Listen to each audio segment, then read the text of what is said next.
In the largest empire on earth in the year 1500, there was not a single coin.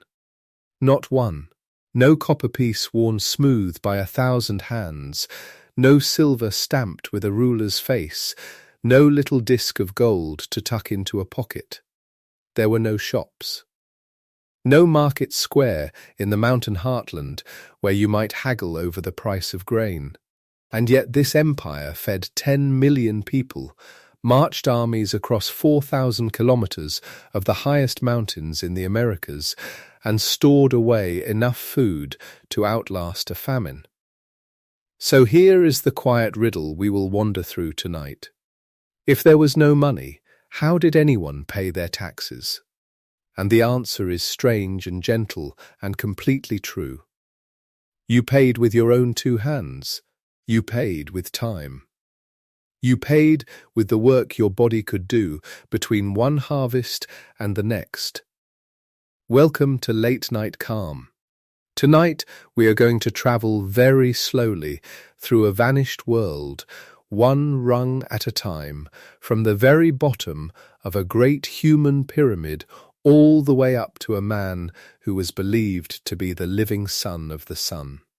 This is the Inca Empire, though the people who built it did not call it that. They called it Tawantinsuyu, which means, more or less, the 4 parts bound together, or the 4 regions joined as one. Say it softly to yourself and let it settle. Tawantinsuyu. It is a word that sounds like the thing it names, 4 pieces held in a single loose knot. Before we begin walking down into that world, let me invite you, if these slow journeys bring you any comfort, to gently like this video or subscribe or leave a small thought in the comments below.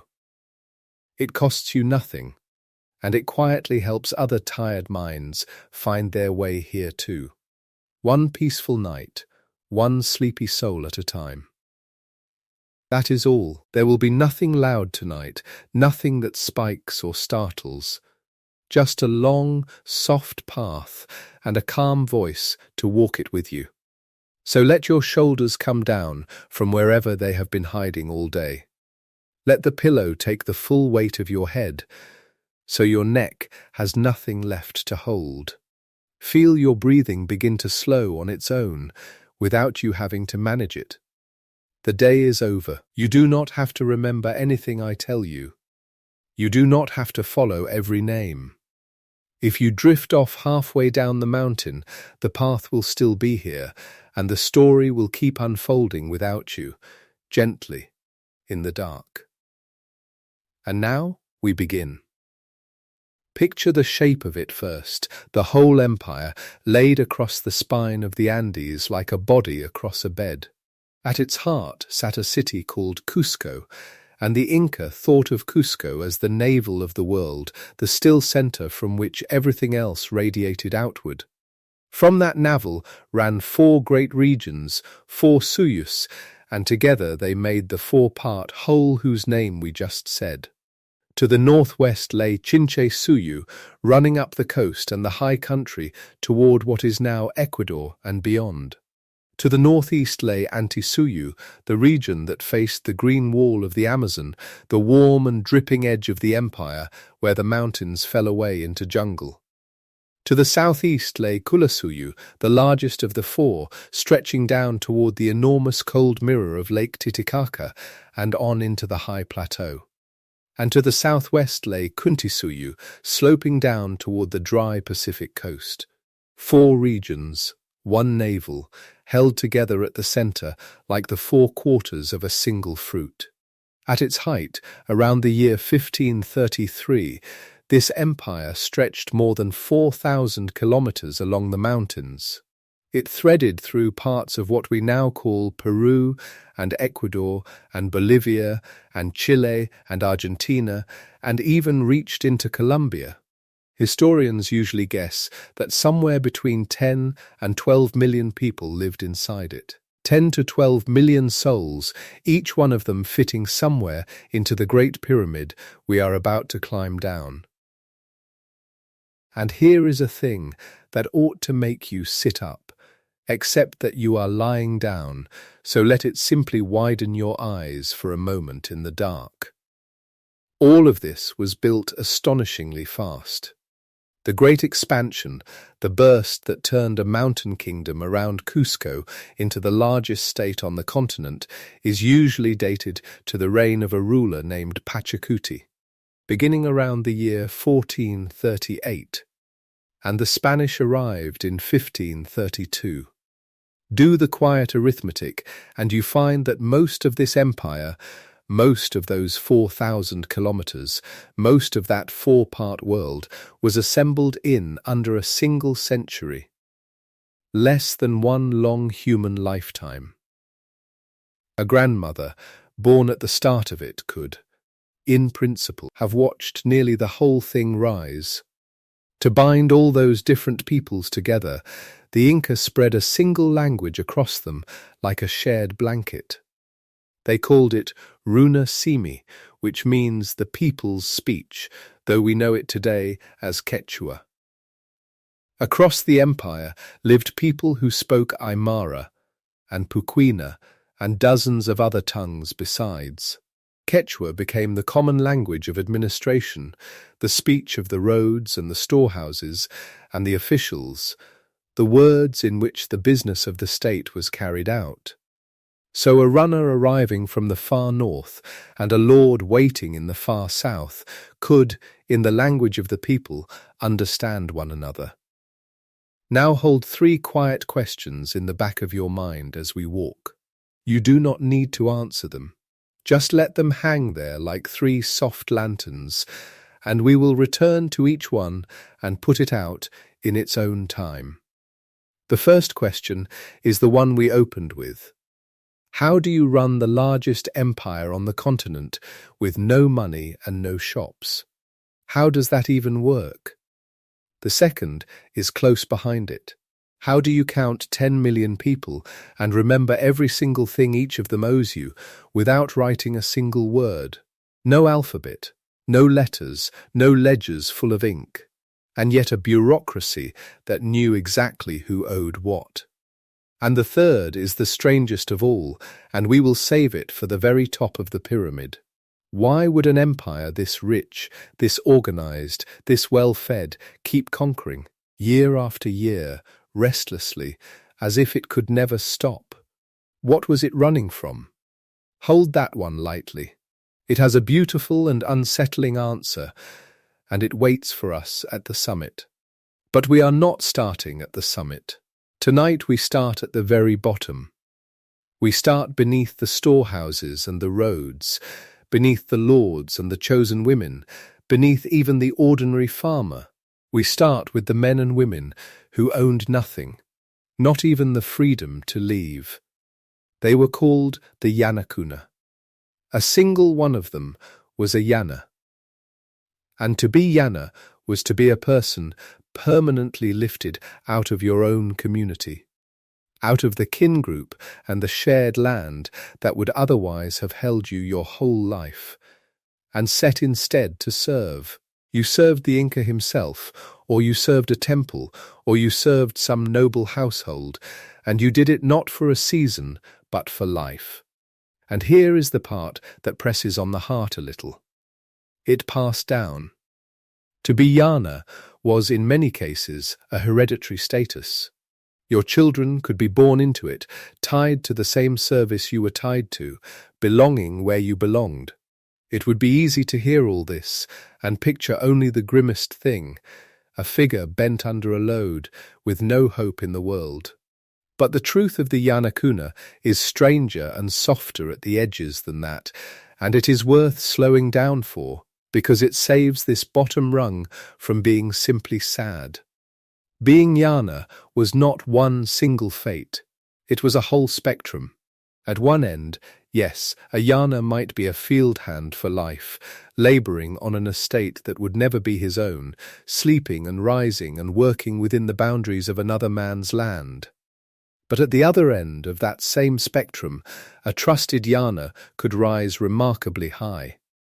A Yana who proved himself capable and loyal might be set to administer an entire estate, to manage its stores and its people, to hold real responsibility in his hands, and in some cases, a yana rose higher still. A few were even appointed as qollqas, as lords, set over others, given authority over people who were free-born. Imagine that. A man with no land of his own, no place in any clan, no right to leave his service, and yet placed in charge, trusted with the running of things. Elevated above the very commoners whose lives we will meet in a moment. There is one more quiet twist to the Yanakuna that ties them into the machine of the whole empire, and it will make more sense as the night goes on, so simply tuck it away for now. The Yanakuna were exempt from the great labor tax that governed nearly everyone else's life. They did not owe rotating stints of work to the state the way ordinary people did, because they already served full-time. Every day, all the time. Their whole existence was the payment. And because a lord could actually be given Yanakuna as a reward, as a gift for loyalty or service, these permanent servants became a kind of living wealth, the human hands that kept the great estates of the powerful running year-round, while everyone else came and went on rotation. Hold that word, rotation. It is about to become the center of everything. Because now we climb up one single rung from the servant bound for life to the man who stood at the true foundation of the entire empire. Not the emperor, not the lord, the ordinary farmer, the common man. And in a very real sense, everything above him rested on his shoulders. He was called the Hatunruna, which means something close to the big man, or the common man, the full-grown tax-paying head of a household. He was the base of the pyramid, the broad stone on which every other stone was set. And to understand his life is to finally begin answering that first soft lantern of a question, the one about an empire with no coins. Because the Hatunruna did pay his taxes. He paid them faithfully all his working life. He simply never paid them in money, because there was no money to pay them in. He paid them in labor. He paid them in the work of his own body, given to the state on a rotation, and the name of that obligation was the mitta. Let us sit with the mitta for a while, slowly, because it is the beating heart of how this whole world held together. And once you understand it, so much of the strangeness falls away and becomes almost warm.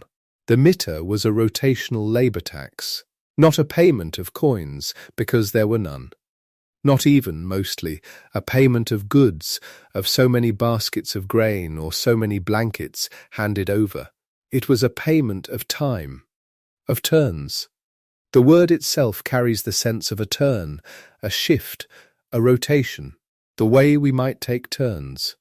A household owed the state a set stint of labor, and then, when the stint was done, that household went home and another took its place. And the work could be almost anything the empire needed. You might spend your turn farming the state's fields, bent over the same crops you knew from your own plot, but working them for the storehouses instead of your family.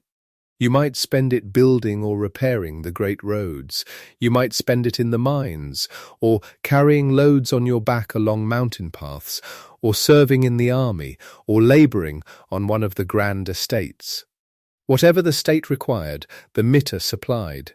Not in coin, but in the muscle and hours of ordinary people, taking their turns.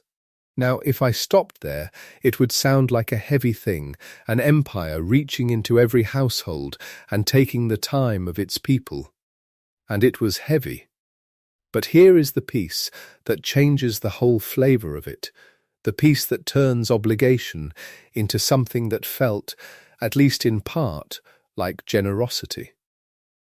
While you performed your mitta, while you were away from your own fields doing the work of the state was obligated to take care of you. It fed you. It housed you. It supplied and provisioned you for the whole of your service. And it did not feed you grudgingly, on scraps.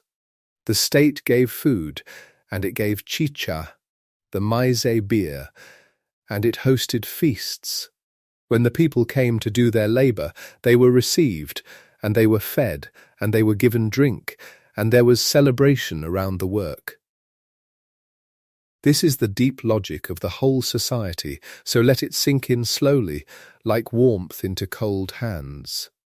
The relationship between the people and the state was framed not as taking, but as reciprocity, as an exchange of gifts. The Inca, the state, the ruler, gave generosity, gave food, gave drink, gave feasts, gave protection, gave order, and so the people, in return, gave their labor. Not because a tax collector demanded coins at the door, but because the Great One had been generous, and generosity must be answered with generosity. You gave your work the way you would answer a gift with a gift. That is the feeling the whole enormous machine was wrapped in. Obligation dressed as reciprocity.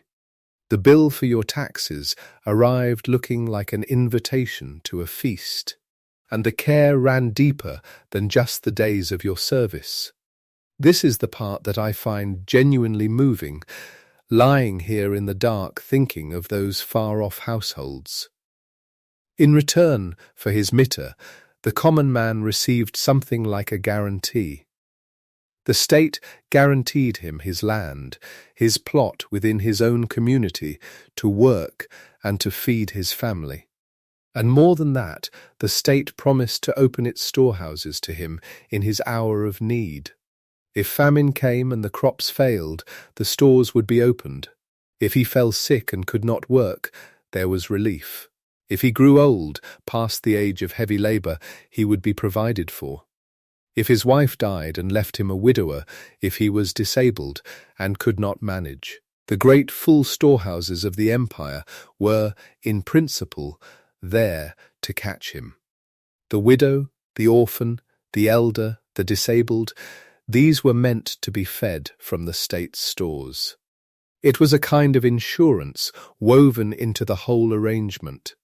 You gave your years of turns while you were strong, and in the seasons when you could not, the empire had promised to hold you up. Now, I do not want to paint this as a soft world with no hard edges, because it was not. It was a world with real teeth, and the teeth showed most clearly around the storehouses. To steal from the state's stores was a grave matter, a capital matter, the kind of crime for which a person could lose their life. Those bins of food were not just food. They were the empire's promise made solid, the guarantee against famine, the provisions for the armies, the fuel for every feast. To rob them was to strike at the thing that held everyone up. And yet, even here, the reciprocity ran in both directions, and there is a detail that is so surprisingly humane that it is worth turning over gently in your mind. If a man was caught having stolen, but it came to light that he had stolen out of true hunger, out of genuine need, because he had nothing, then the blame could shift. It could land not on the starving thief, but on the official whose job it had been to make sure that man never went hungry in the first place. The local official who had failed to provide, who had let one of his people fall through, could be the one who was punished. Think about what that says.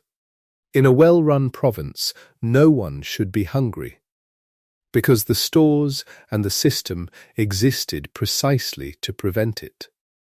So if a man was driven to steal food to survive, the system had already broken somewhere above him, and the person responsible for that break might answer for it.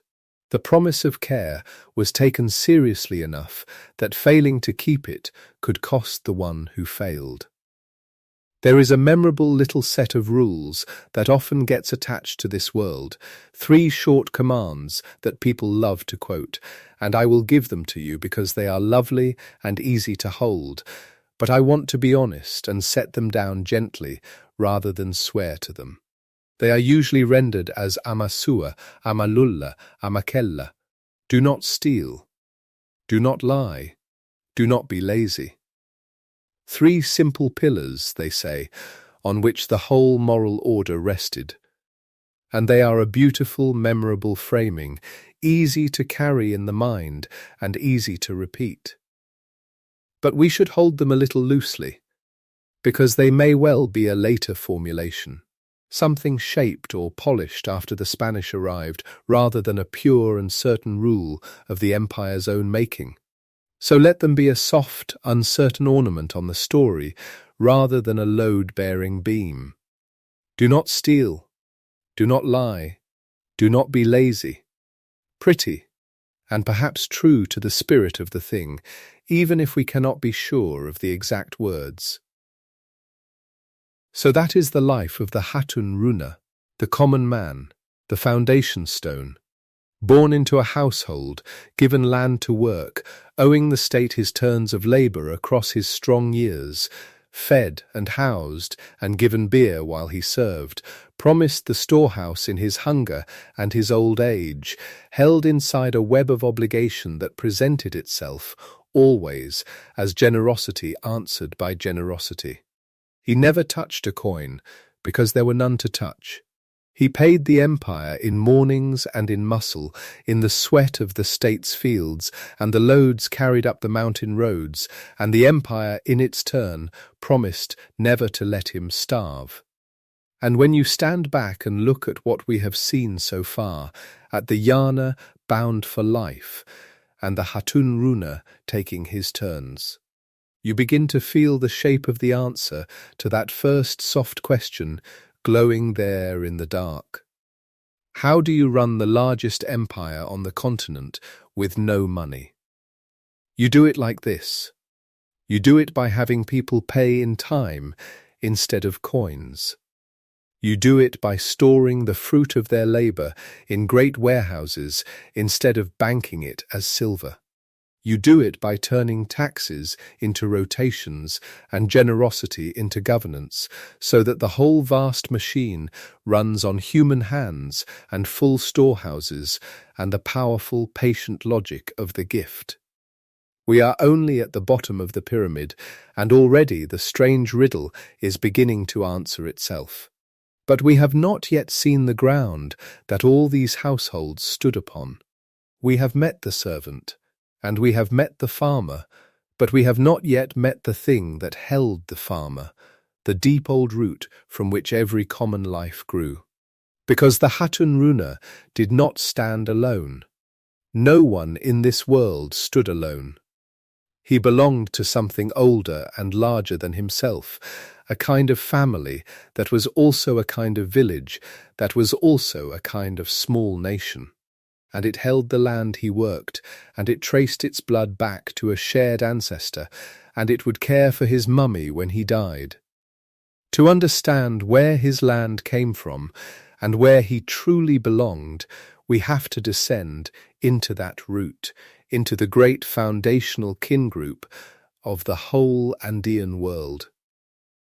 And that is where we will go next, softly, into the clan that held the land in common and sent its children out across the mountains to gather the harvests of many different worlds at once. But there is no hurry to get there.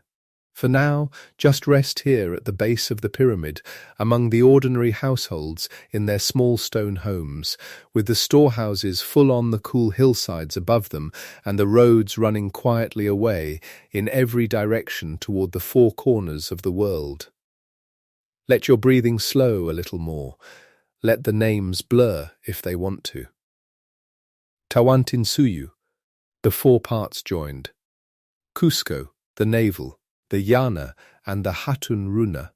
The mita, paid in turns. None of it needs to be held tightly. Let it all rest lightly on you, the way a blanket rests, warm and loose and asking nothing. Feel, for a moment, how much of this world was built on the simple fact of people taking care of each other, because they had to, because the whole thing would collapse if they did not. The farmer who owed his turns, the official who could be punished if that farmer went hungry, the storehouse that stood ready for the widow and the old man and the child with no parents. Underneath all the strangeness of an empire with no coins, there is something almost tender in it, a vast and imperfect promise passed up and down the mountain that no one who gave their labour would be simply left to starve. We have started at the bottom, in the dark soil of the pyramid, among the ones who owned the least. From here, every step we take tonight will be a step upward toward the clan and the knot-keepers who counted everything, and the lords who bridged the village and the throne, and the chosen women who wove the empire's true treasure, and the great humming engine of the storehouse economy, and the golden-eared nobles, and at last, at the very top, the man who was called the Son of the Sun, and the strange, quiet secret of what happened to him when he died. But all of that waits above us, higher up the mountain, in the parts of the night still to come.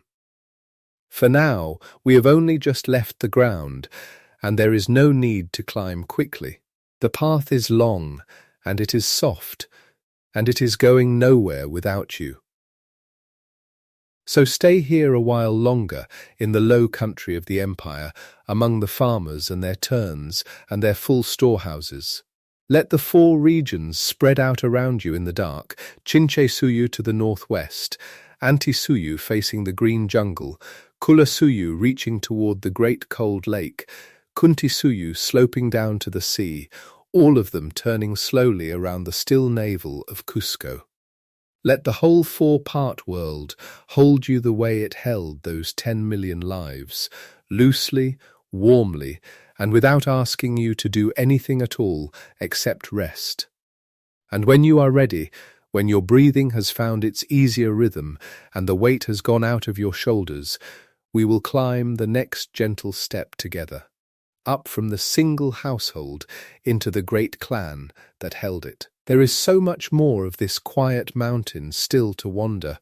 The knot-keepers are waiting with their cords, the lords are waiting in their courtyards. The chosen women are waiting at their looms. And far above them all, on his golden litter, the Son of the Sun is waiting too, with his strange secret folded up inside him, like a seed. But not yet. Not yet. For now, there is only the bottom of the pyramid, and the soft dark, and the long, slow breath of an empire that ran on nothing but time, and care, and the patient work of human hands. The Ailu was the shape of everything. Before the empire, before the roads, before the quipu cords and the relay runners and the great storehouses ranked like sentinels on the hillsides, there was the Ailu. There will always have been the Ailu. It is the oldest piece of the Andean world, and it is the piece that everything else was built upon, the way a house is built upon its foundation, not by changing the foundation, but by rising from it. Imagine a valley in the high Andes, somewhere between the cold treeless plateau and the warmer slopes below. A place where the grass is short and silver in the morning, and the mountains hold their snow all year. In this valley there are perhaps 40 or 50 households. They are not strangers. They are, all of them, related, or they understand themselves to be related, which in this world amounts to the same thing. They trace their descent from a common ancestor. A figure who may have been historical or may have been mythological or may have been both at once, the way ancestors often become both when enough time has passed. The Ailu is this, the clan, the kin group, the people who belong to this valley and to each other by blood and by memory and by the shared labour of their hands. The land of the Ailu was not bought and it was not sold. Land worked that way elsewhere in the world, in Europe, in China, in the great cities of the Aztec heartland far to the north, but not here. In the Andes, the land of the Ayllu belonged to the Ayllu, held in common, distributed among its households according to their need and their size and their capacity to work it. A family with many children and many hands received a larger portion. A family whose children had grown and left received a smaller one. The elders of the Ayllu managed this. The reallocation happened, periodically, as the shape of the group shifted. No single household owned its plot absolutely and forever. The land was borrowed from the Ayllu, worked during a lifetime, and returned. This is worth sitting with for a moment, because it is so far from how most of us have been taught to think about land. The idea that your field is yours because you inherited it, or because you paid for it, because a document somewhere records your name against it, none of that logic applied. The field was yours because you were a part of the Ayllu, and the Ayllu needed you to work it. When you could no longer work it, the arrangement was revisited. The land did not leave with you. It stayed, and someone else worked it in your place. What this meant in practice was a kind of embedded security that is difficult to translate into modern terms. You could not be dispossessed of your livelihood in the way that a poor farmer in medieval Europe could be dispossessed, because there was no mechanism by which another person could accumulate your land from you through debt or purchase or legal pressure. The Ayllu held it, and the Ayllu was not going anywhere. Famine could still come, disease could still come, the demands of the state could still press down. But the basic ground beneath your feet, literally and figuratively, was the Ayllu's to protect, and therefore yours, as long as you were a part of it. And the Ayllu cared for its own dead as carefully as its living. Every Ayllu kept the mummified remains of its ancestors, the malki, the preserved bodies of those who had gone before, in shrines called huacas, sacred places where the boundary between the living world and the world of those who had passed grew thin enough to speak through. The ancestors were not gone.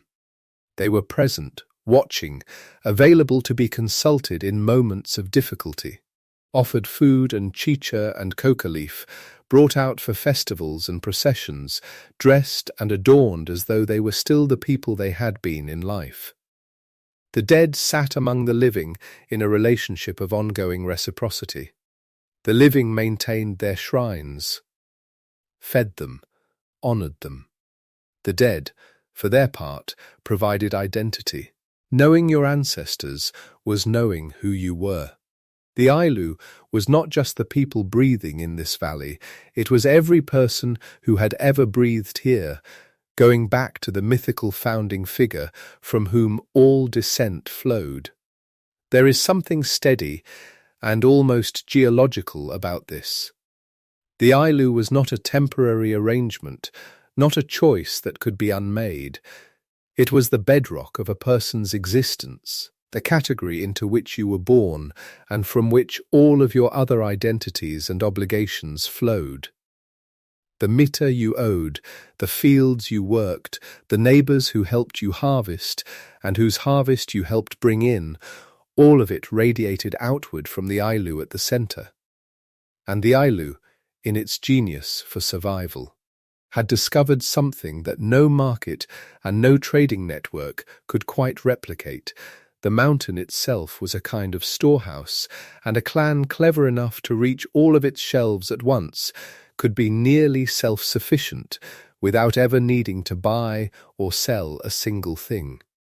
John Murrah, the historian who spent his life trying to understand the Andean world, gave this a name, the vertical archipelago. It is one of the most elegant ideas in the study of any civilization, and once you see it, you cannot unsee it. The Andes are not one climate. They are 20 climates stacked on top of each other, each one a few hundred meters of altitude away from the next. above 4,000 meters, where the cold air is thin and the frost comes almost every night. The land is the Altiplano, the high plateau, home to the hardiest root crops, to quinoa, to uluku, to the potatoes that thrive in cold that would kill anything else. Drop 1,000 meters and the temperature softens, the slopes become gentler, the maize starts to grow, and with it the sacred chicha crop that fueled every feast and every political alliance in the empire. Drop further still, into the warm quebradas, the sheltered valleys where the frost never comes, and you find the coca plants, the chili peppers, the squash and the beans. And further still, all the way to the coast or the edges of the jungle, there is salt and fish, and the warm water shells called mullu, the spondylus shells from Ecuadorian waters, sacred and treasured, traded even to the furthest mountain villages. An Ailu that lived only at one altitude lived on a narrow shelf of what the mountain offered. An Ailu clever enough to reach across all of those shelves at once, to send some of its households up to tend the high potato fields, others to work the mid-slope maize terraces, others still to maintain plots in the warm valleys below, could draw from the whole mountain, not by trading, not by buying what others grew, by growing it themselves in all the places at once.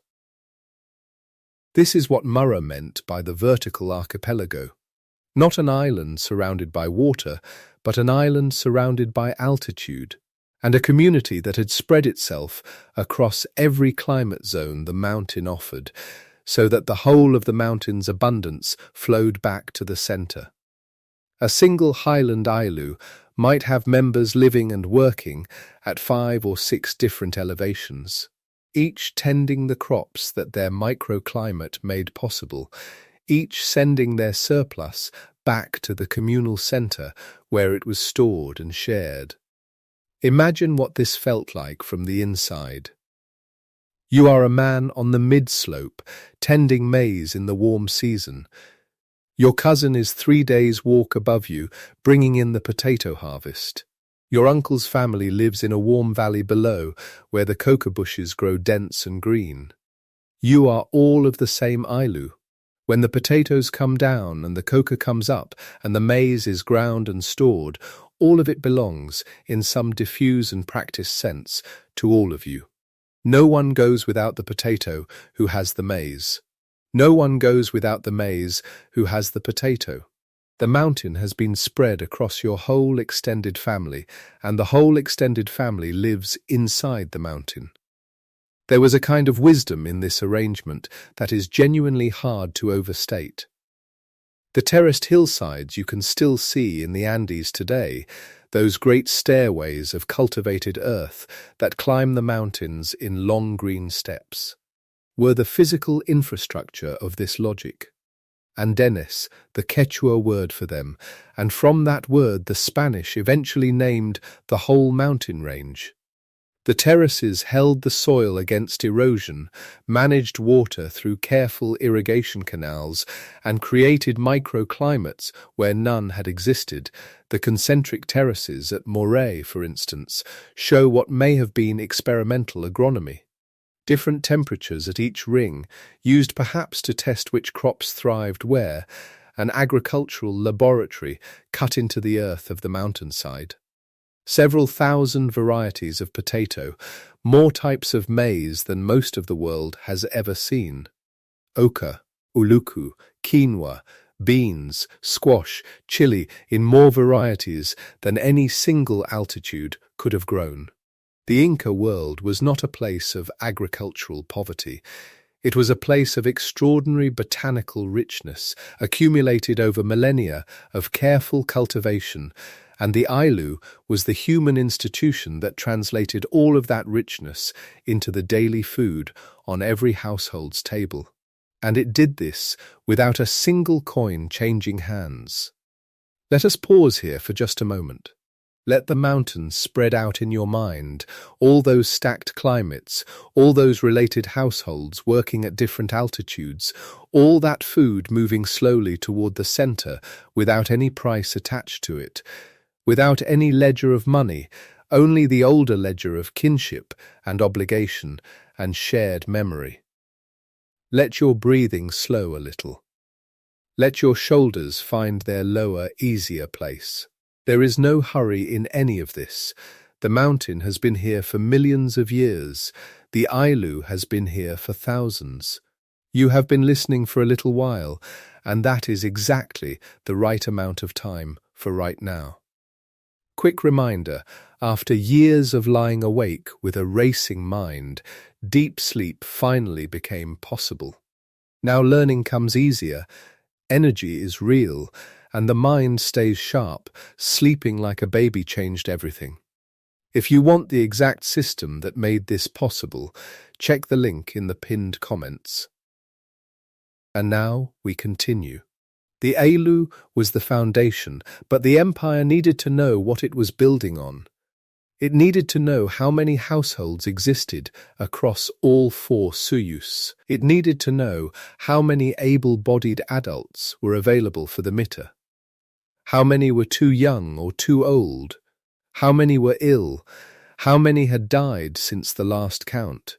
It needed to know how much food was in the storehouses, how many llamas were in the herds, how many bolts of cloth had been woven, and how many had been distributed. It needed, in short, a record-keeping system capable of managing the administration of 10 or 12 million people across 4,000 kilometers of mountain and coast and jungle. And it had one. It was made of string. The quipu in the more careful spelling, closer to the original Quechua, was a main cord, usually of cotton or wool, from which hung dozens or hundreds of pendant strings.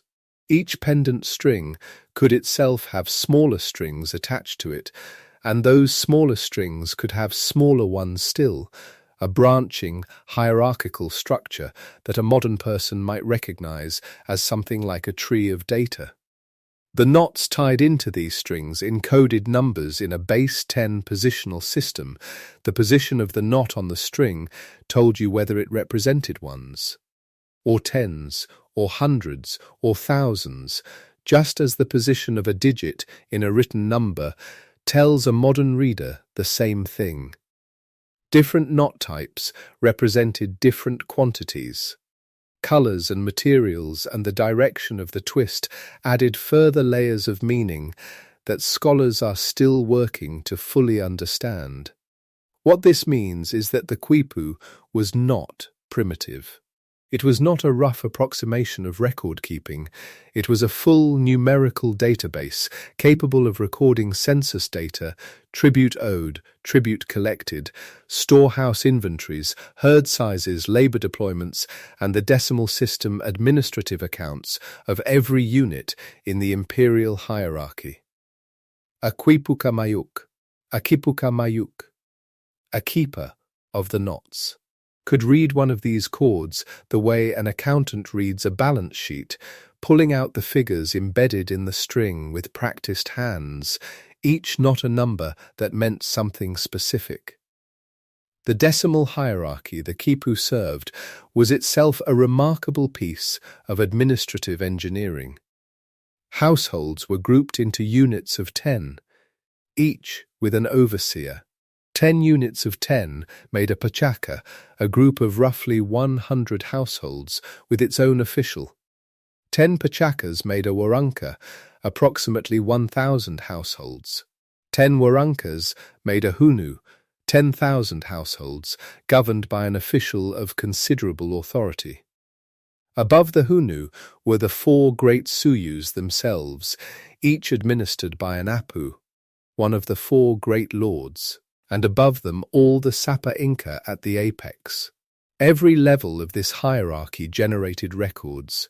Every census, every tribute assessment, every labor rotation, every storehouse tally produced a quipu, And those quipus travelled up the chain, carried by chasqui runners on the roads, aggregated by officials at each level, checked against the previous count, audited for discrepancies. A quipucamayoc who made a mistake, or who was suspected of falsifying accounts, faced serious consequences. The cords were not decorative, they were the memory of the state, and the state held them to a standard of accuracy that most modern administrators would recognize immediately. What is extraordinary about this is that it worked. The Inca state ran a genuine census-driven bureaucracy across an area larger than the Roman Empire at its western extent, without a single phonetic alphabet, without a single written sentence. Everything the state needed to know about its population and its resources was encoded in the relative positions and types of knots on hanging strings of coloured cord. The specificity required is staggering when you stop to think about it. Not just we have many potatoes, but the qollqa on the third hill outside the administrative centre of this particular waranka contains 472 containers of chuño, which represents a shortfall of 63 containers against last year's assessment. And the shortfall is attributable to the late frost that hit the high fields in the third month. All of that in knots. And then there is the question that no scholar has yet fully answered, the open loop that keeps the study of the Inca alive and productive. Did the quipu do more than count? The historical record suggests, tantalizing, frustratingly uncertain, that some quipus may have encoded narrative, that some of the knotted cords were not balance sheets but stories, or histories, or the names of people and places, rendered in a system of meaning that the Spanish conquest disrupted so thoroughly that no one today can read them. Quipucamayocs were still alive after the conquest. Some of them were interviewed by the early Spanish chroniclers, their accounts forming the base of much of what we know. But the cords themselves, the ones that might have carried narratives, if they existed, were largely destroyed by colonial authorities who feared them as pagan records, burned and buried along with the rest of the pre-conquest knowledge system. What survives are the numerical quipus, the accounting cords, legible now to scholars, because the mathematical logic of base 10 positional notation is universal enough to have been reconstructed. The narrative quipus, if they were narrative quipus, remain unread. It is one of the great unresolved mysteries of the ancient world, and it sits not in a cave or under an ocean, but in the hands of museum curators and researchers who are still, carefully and slowly, trying to understand what the knots are saying. This much is certain: the quipucamayoc was a trained professional of real importance. His knowledge was not simple or intuitive. It was learned over years, passed from master to apprentice, and it was the skill that held the administrative fabric of Tawantinsuyu together. Without the quipucamayoc, the curaca could not report his tribute to the waranka official. Without the waranka official, the Hunu lord could not compile his census for the Sapa Inca. Without the census, the mita could not be fairly assigned. The knot-keeper sat at the centre of the empire's nervous system, inconspicuous, unadorned, carrying in his hands the information that made everything else possible. There is something almost meditative in the image. A man sitting with a long cord across his knees, his fingers moving along the pendant strings, reading the figures from the twist of each knot the way a blind person reads a page. No ink, no parchment, just fibre and touch and a trained mind that knew exactly what each position and type and colour of knot meant. In a room full of noise and administration, the quipucamayoc was perfectly still, perfectly focused, the empire flowing through his fingers. One more thing the empire used to maintain its knowledge of itself: it moved people. The mitmacuna, the mitimais, in the Spanish rendering, were communities that the state resettled. Not individual people chosen for a specific task, but whole groups, whole islus or parts of them, uprooted from their home territories and replanted somewhere else. Sometimes the relocated communities were loyal groups sent into newly conquered territory, carrying Quechua and Inca custom into regions that had only recently been absorbed. They were, in effect, colonists, reliable populations placed among restive, newly conquered peoples to dilute resistance and model imperial behavior. Sometimes the movement went the other way.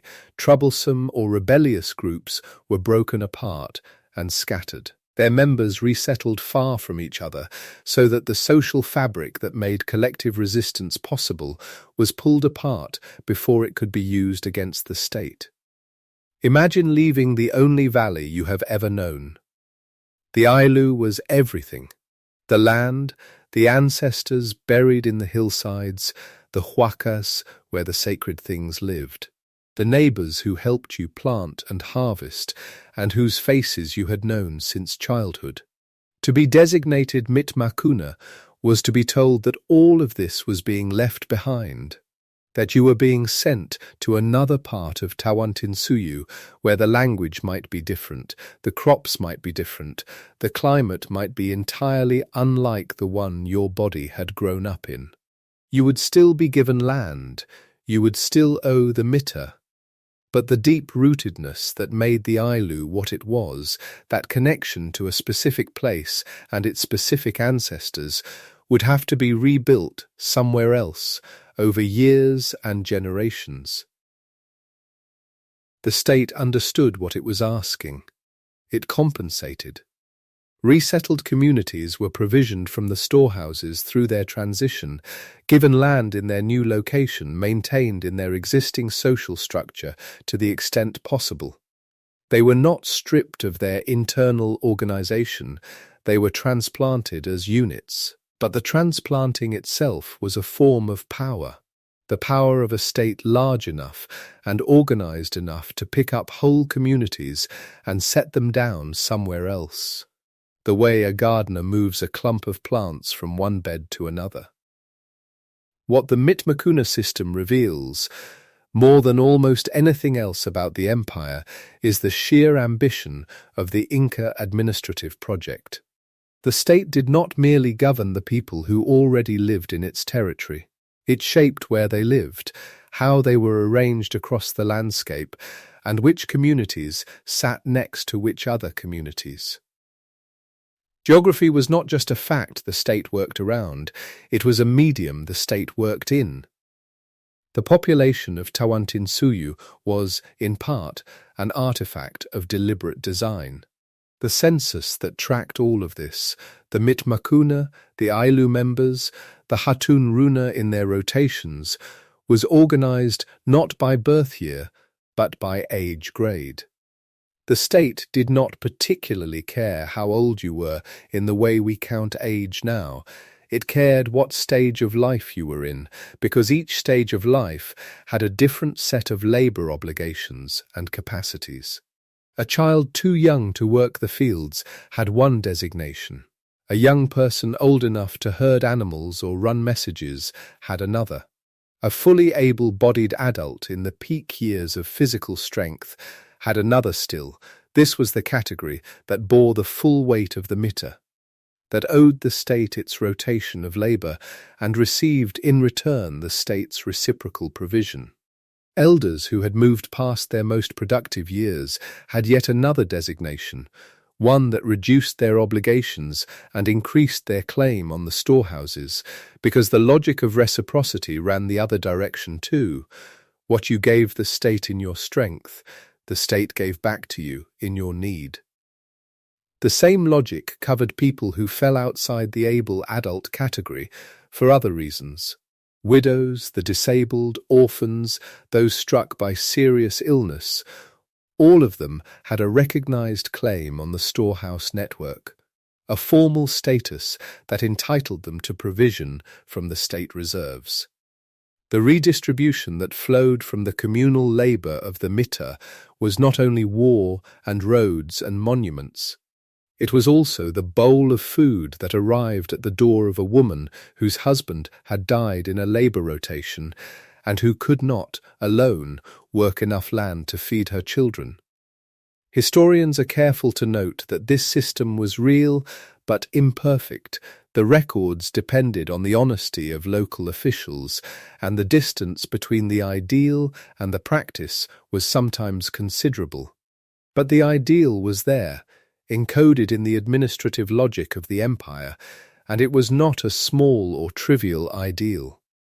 A state that formally recognized the obligation to provision its widows and orphans from its central reserves was operating with a social contract more explicit and more elaborated than most of the contemporary world's political systems. The age-grade census served one more function that reveals how completely the state organized the rhythms of individual life, the mass arrangement of marriages. At intervals, officials would travel through their assigned regions and formally marry off the young people of eligible age in batches. The young women and young men who had been counted in the census as ready for household formation were brought together, matches were made, sometimes with some element of individual preference, sometimes entirely at the direction of officials, and new households were created and recorded. These new households then became taxable units, entering the decimal hierarchy.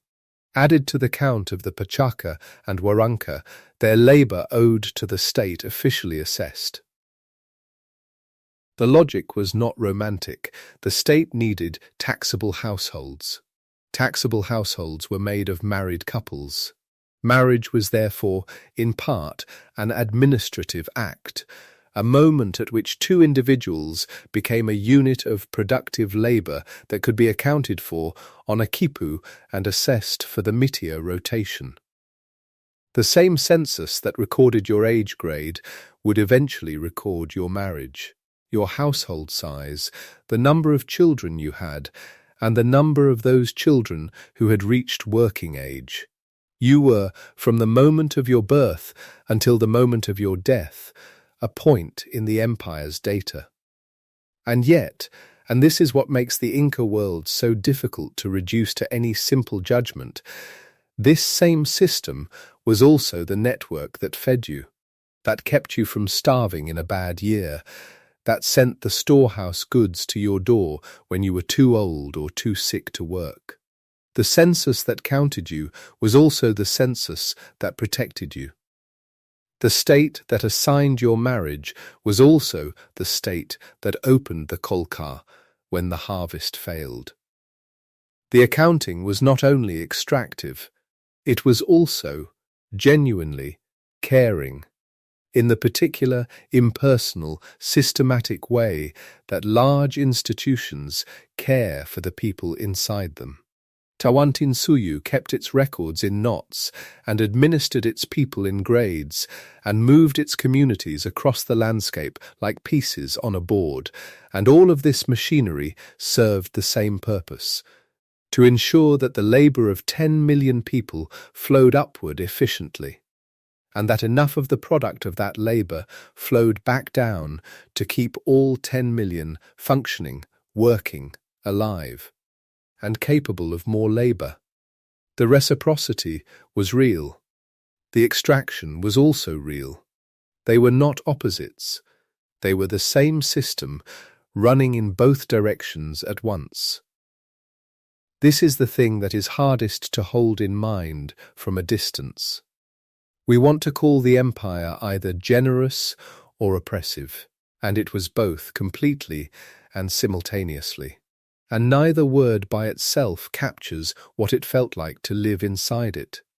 You owed your body to the state, and the state owed you something back. The agreement was enforced. Nobody asked whether you wished to participate, but it was also honored in ways that many other large states of the same era did not trouble themselves to honor. Your name was on a cord of knotted string somewhere in the administrative chain, and that cord was, in its way, a guarantee.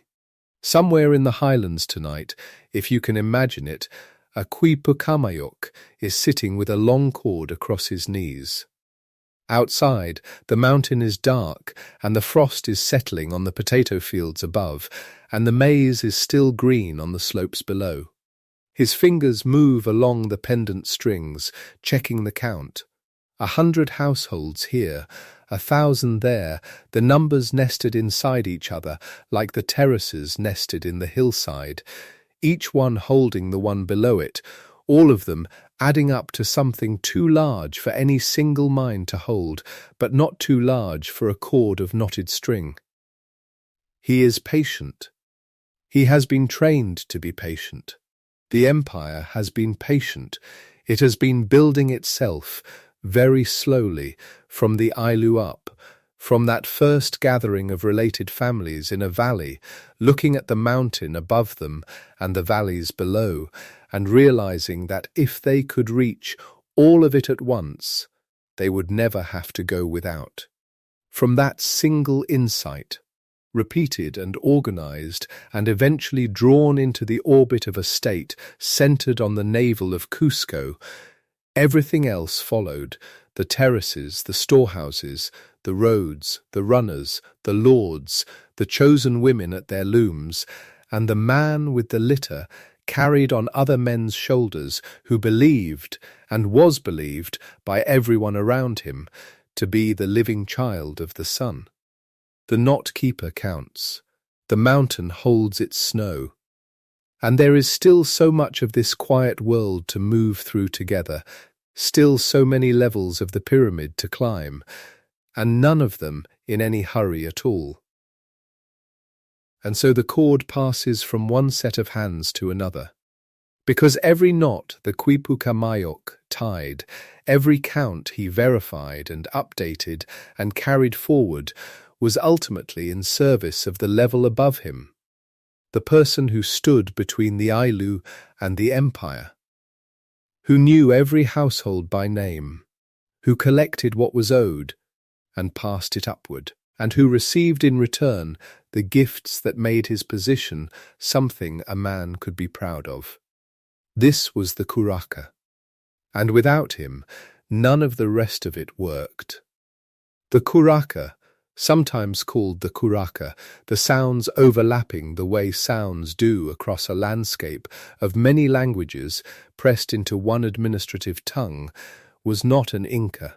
That is the first and most important thing to understand about him. He was a local man. He had been the local man, or his father had been, or his grandfather, long before anyone from Cusco came walking up the road with a message from the Sapa Inca. He was the hereditary lord of his people, the one who settled disputes over water and fields, who remembered which family had rights to which stretch of hillside, who knew the mountain's moods and his people's needs with the particular intimacy that comes only from being born inside a place and never having fully left it. And when the empire arrived, it made a decision that was, in its way, one of the cleverest decisions an expanding state has ever made. It did not replace him. It kept him exactly where he was, and asked him to do what he had always done: manage his people, organize their work, maintain the order of the valley or the hillside or the lake shore, and simply to do it now in alignment with a larger system, passing tribute upward, keeping the census counts the quipucamayoc would record, and ensuring that the right number of households sent the right number of workers at the right time to fulfill the mita rotation. In return, the Inca gave him things. Not land, he already had land. Not power over his own people, he already had that, too. The Inca gave him the symbols and the material rewards of a man who mattered beyond his own valley. Cloth, above all, fine kompi cloth, the tightly woven fabric that only the state produced and only the state distributed. The kind of cloth that announced without a word that the person wearing it had the favor of Cusco. And chicha, the maize beer that was itself a kind of liquid reciprocity, shared at every feast and gathering as proof that the Inca was generous, that the system remembered its debts, that the obligations ran not only upward from the people but downward from the state. A qollqa who was visibly provided for was a qollqa whose people could see that loyalty paid. He was also given yanakuna, those permanent servants we came to understand earlier, removed from their own ayllus and assigned to serve, so that his household could function without drawing on the mita labour of his own people. He was given the right to be carried on a litter, a distinction that marked his body as too important for the ordinary road. He could take additional wives, secondary wives given to him by the state as further gifts, each one a woman who came with her own small household and labour and connections, widening his web of obligation and alliance in the way that only more women and more children could widen it in this world. All of it was gift. All of it was reciprocity made visible. And all of it meant that when the time came for him to organize his people's labor and point them toward the state's needs, he did so not as a conquered subject under orders, but as a man who had accepted generosity and was now returning it. The system understood human nature very well. A qollqa's formal position within the empire was measured, as almost everything was measured, in households.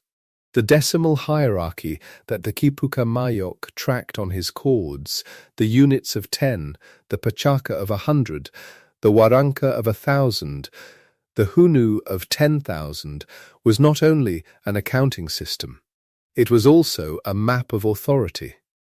A qollqa who governed a waranka, roughly 1,000 households, held a specific rank with specific responsibilities and specific rewards. He was not a lesser version of the qollqa above him who governed a hunu. He was a different thing, with a different scale of obligation, a different weight of expectation, and a correspondingly different level of gift from the state. The gifts scaled with the burden scaled with the people. His children went to Cusco. This detail is worth settling into, because it carried more weight than it might first seem.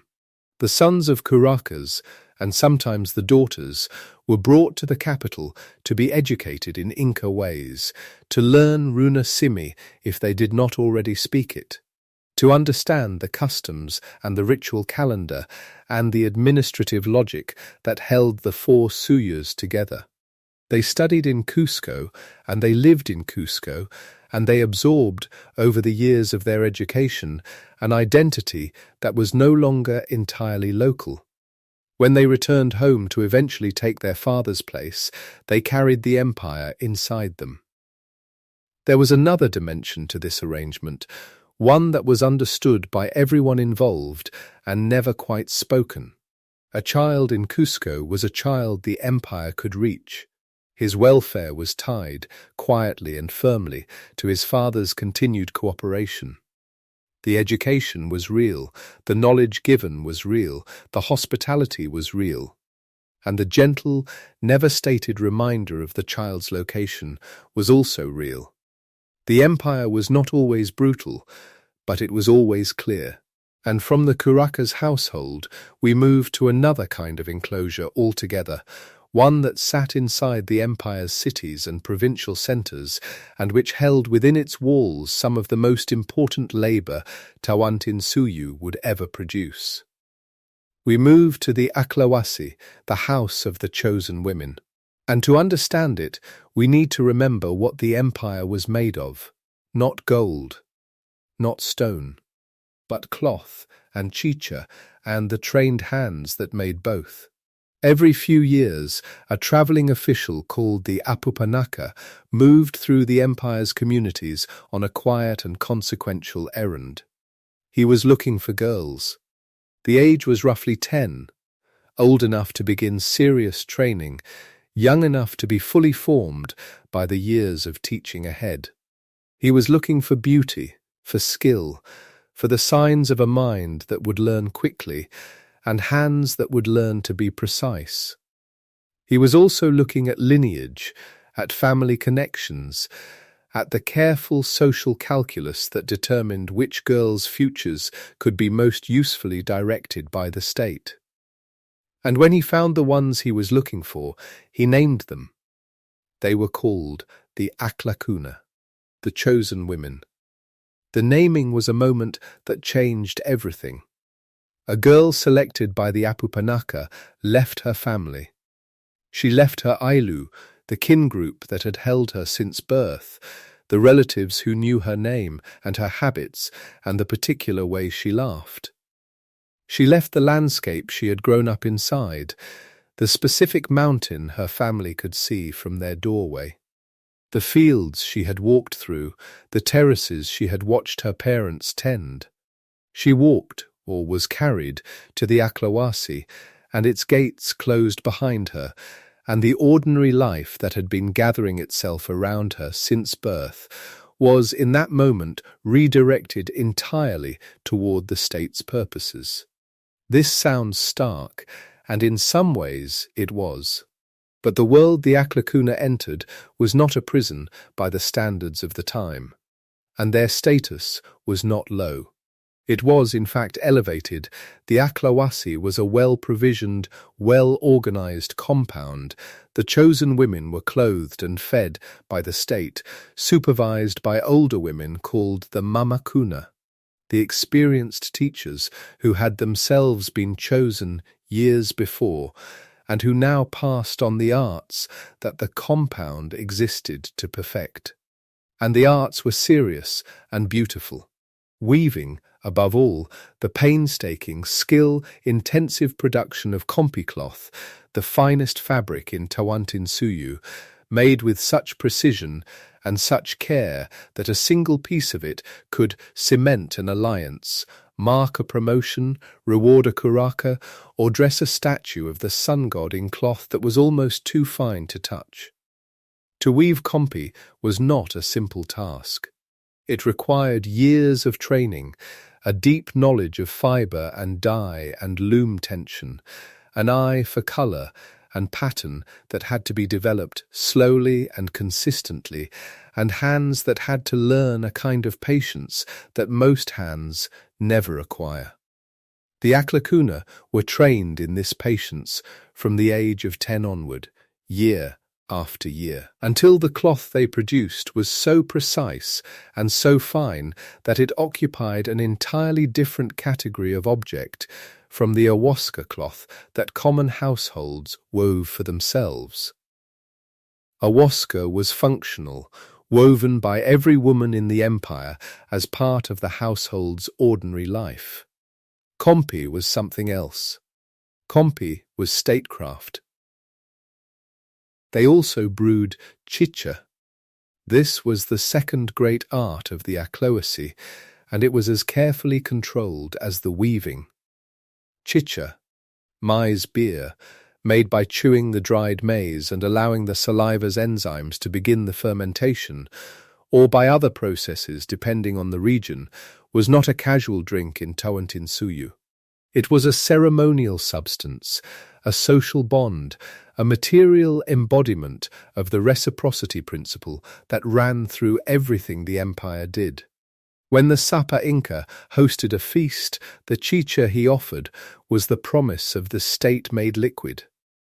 I have abundance. I share it with you. You are within the circle of my generosity, and you will return to your valley knowing that the system remembers you. The chicha brewed by the Aklakuna in the great vessels of the Aklawasi fed those feasts and those promises directly. Their labour was the engine beneath the ceremony. Here is the thought that tends to arrive quietly and then settle in. The two things the Aklakuna produced, cloth and chicha, were exactly the two gifts the Sapa Inca gave to buy and hold loyalty across the length and breadth of Tawantinsuyu. A curaka, who received fine compi, received it because women in a walled compound had spent months or years producing it. A micha worker drinking chicha at a state feast was drinking something that had been brewed by chosen hands in a provincial aklawasi. Female labour, applied with extraordinary skill in enclosed and carefully managed spaces, underlay the entire system of reciprocity that held the empire together. The politics of the Inca were, in large part, made of what women made with their hands. The Aklakuna's futures were decided for them, as their presents had been. Some became mamakuna themselves, staying within the compound to teach the next generation of chosen girls, their lives devoted entirely to the work and the compound's rhythms until they aged into a kind of honoured elder teacher status. Some were given as wives, and this was a gift in the formal logic of Inca statecraft, to nobles and loyal curakas as a reward for service and a cement for alliance. To receive an akla as a wife was to receive a woman trained at the highest level in the empire's most valued arts, a woman whose household skills were a daily material asset, and a woman whose presence in your household was a visible sign of the state's regard. Some curakas received several. The empire's generosity, here as everywhere, was also a form of binding. And a very few, and always with great ritual care, were selected for the kapakocha, the kapakhucha rite. These were children, sometimes aklakuna, sometimes others chosen specifically for their physical perfection, who walked or were carried to remote mountain summits and given to the mountain and the sky in a ceremony of such solemnity and such intention that the communities involved understood themselves to be participating in something that held the world in its proper shape. The frozen mummies, found centuries later at places like Lulayako, preserved by the cold and the altitude, are what remain of those moments. Children dressed with extraordinary care, accompanied by offerings, given a last meal, and left to the mountain. The ritual was understood as an honour, a sacrifice that strengthened the bond between the living world and the divine order. We can hold that understanding without needing to reduce it to something simpler. And now, having moved through the chosen women at their looms, through the curaka in his litter, through the quipucamayoc with his cords, through the commoner in his rotation, through the ailu working its shared terraces, through the yana bound to his lord's estate, we have arrived at the question that has been waiting since the very beginning of this journey. The question that was planted in the first moments, the one that the entire structure of Tawantinsuyu was built to answer in practice, even if it never quite answered it in words. How do you run the largest empire on this continent?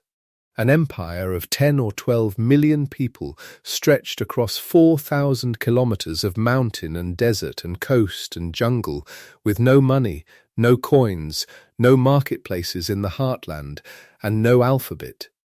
How do you tax and feed and build and supply armies and hold together peoples who speak a dozen different languages and worship 100 different local gods? When you cannot write an order or pay a wage or send a price signal through a market?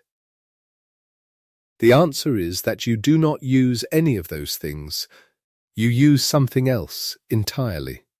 And once you understand it, the whole pyramid you have been climbing snaps into focus in a new way. Because the thing you use is not an invention the Inca borrowed from somewhere else.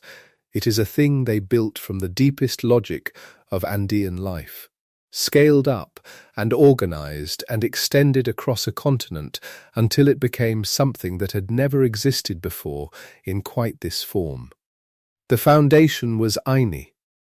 Aini is reciprocity, the principle that if you help me plant my field today, I will help you plant your field tomorrow, and the debt between us is real and remembered even without a ledger, because the community is small enough and the relationship long enough that both of us know exactly what we owe.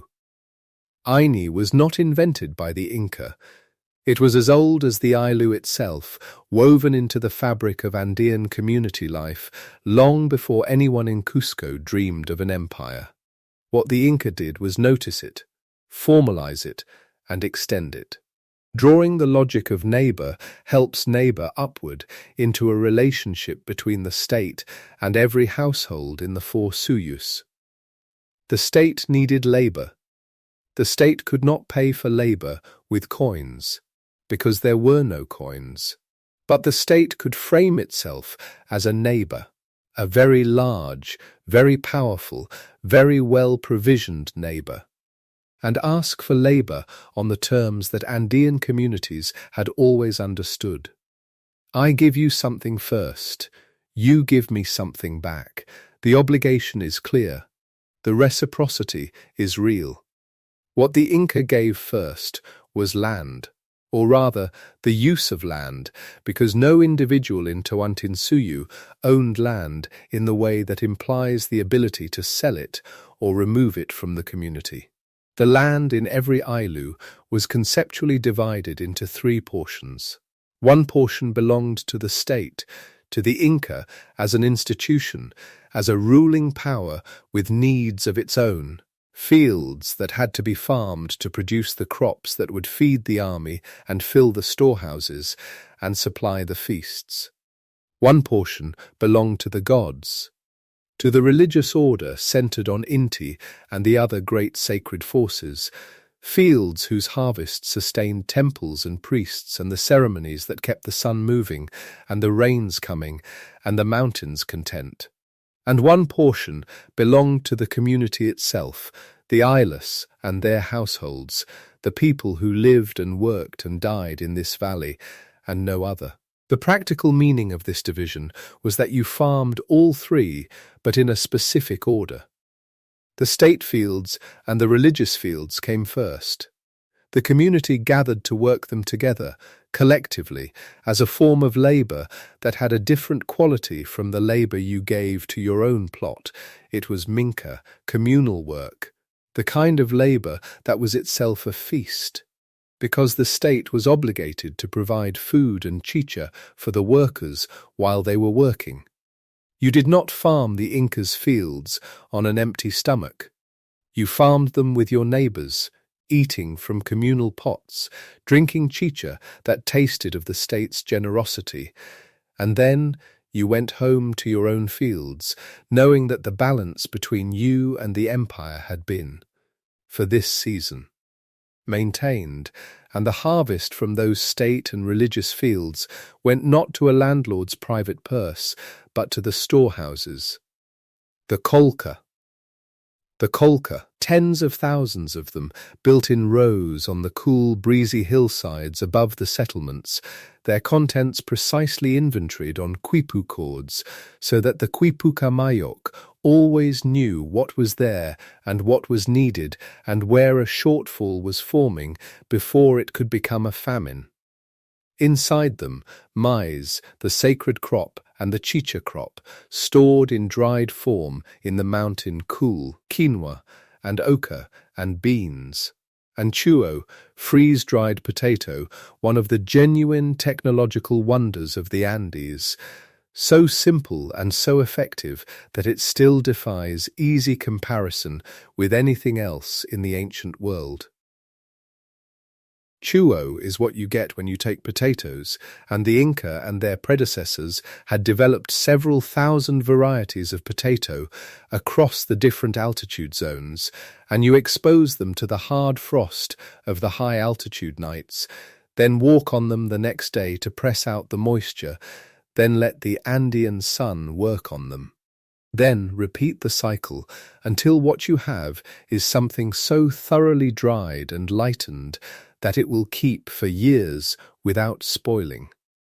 A family could eat the same potato harvest years after it was dug from the ground. An army marching along the chapak and could be fed from stores that had been accumulating since before the campaign was planned.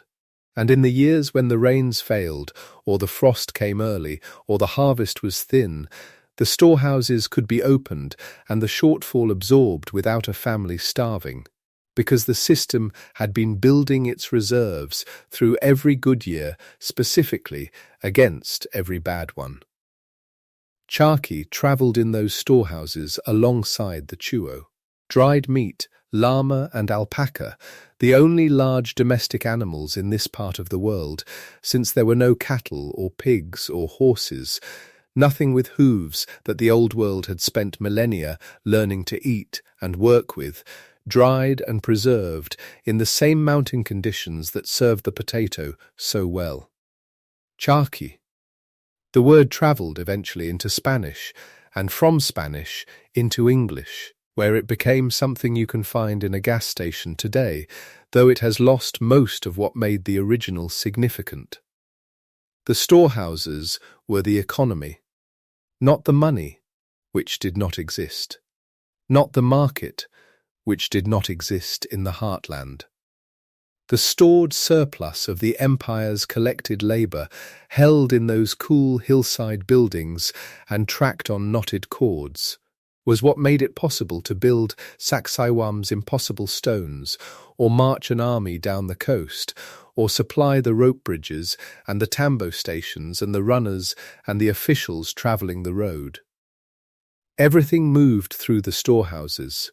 The empire breathed through them, and cloth moved through them too.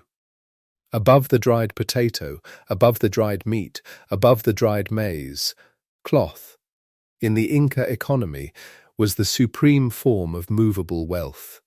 Fine compi cloth, remember, woven by the Aklakuna in their compounds, was so far above ordinary ayahuasca in quality and in social meaning that they were almost different substances, even though both were technically fabric.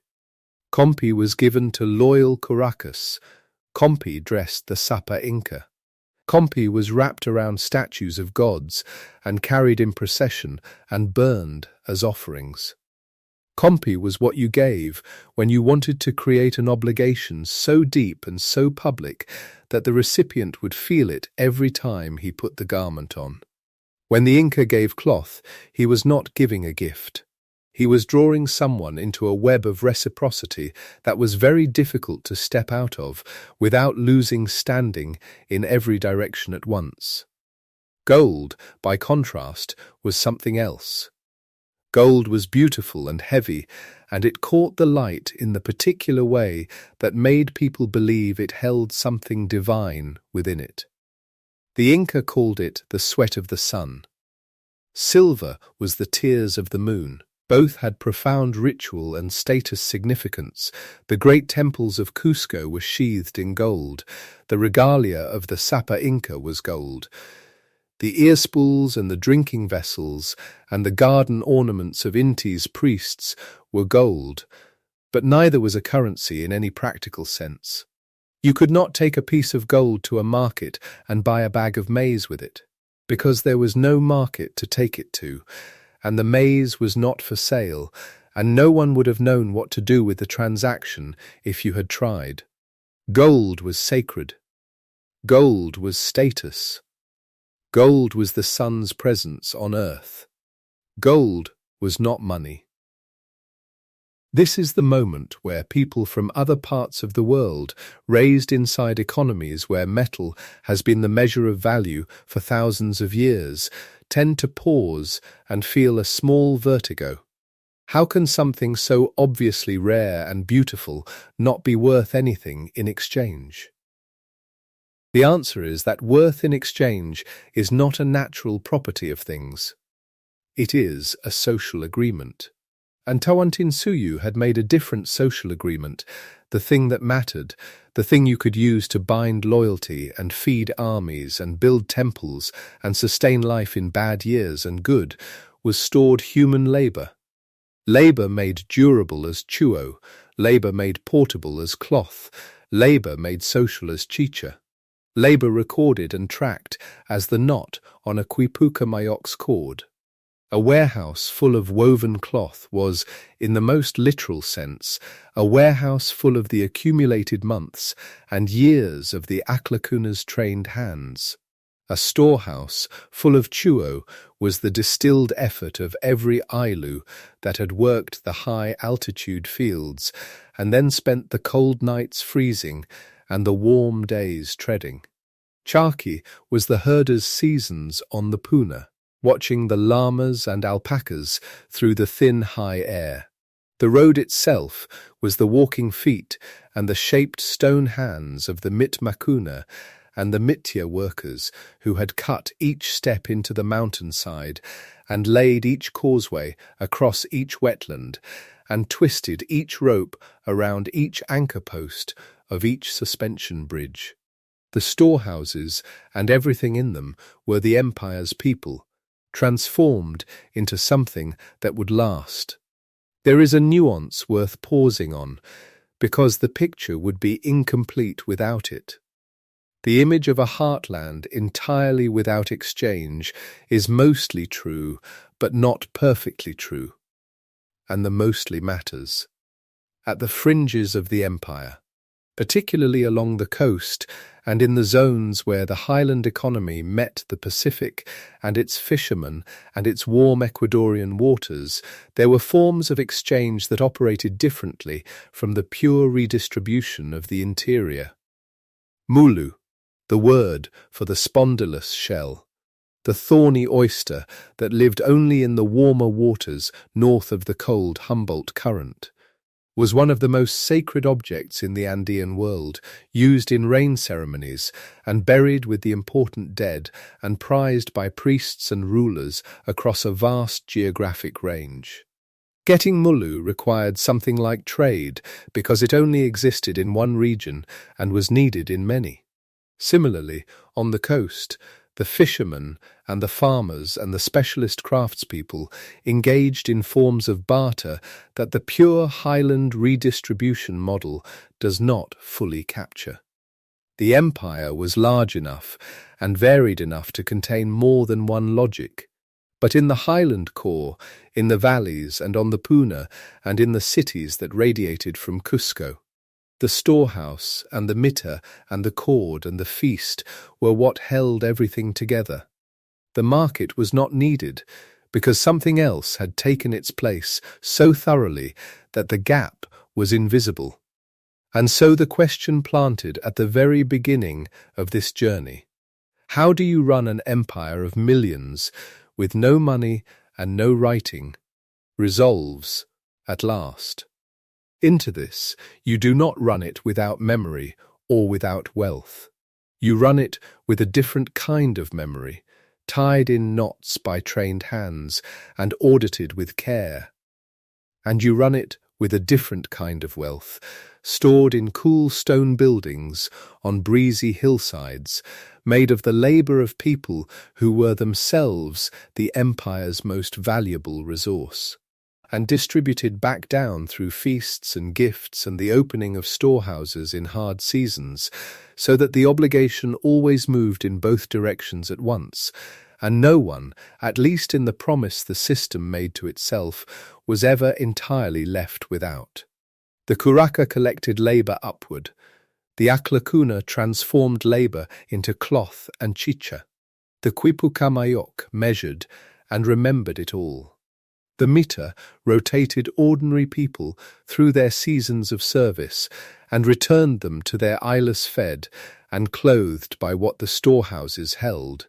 And the storehouses were filled, and the roads were travelled, and the bridges were woven and rewoven each year by the hands of the people who lived beside them, because the bridge itself was their contribution, their particular thread in the cord that held the four sayas together.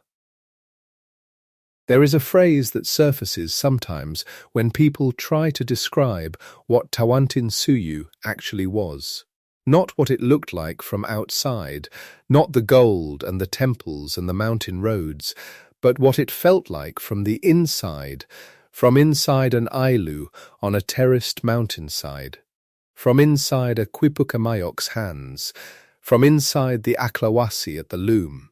The phrase is that it was a state made of obligation, but obligation understood as a two-way thing, a net that caught people and also held them up, a web of what you owe and what you are owed that was so thoroughly woven into the fabric of daily life that it did not feel like a system imposed from above.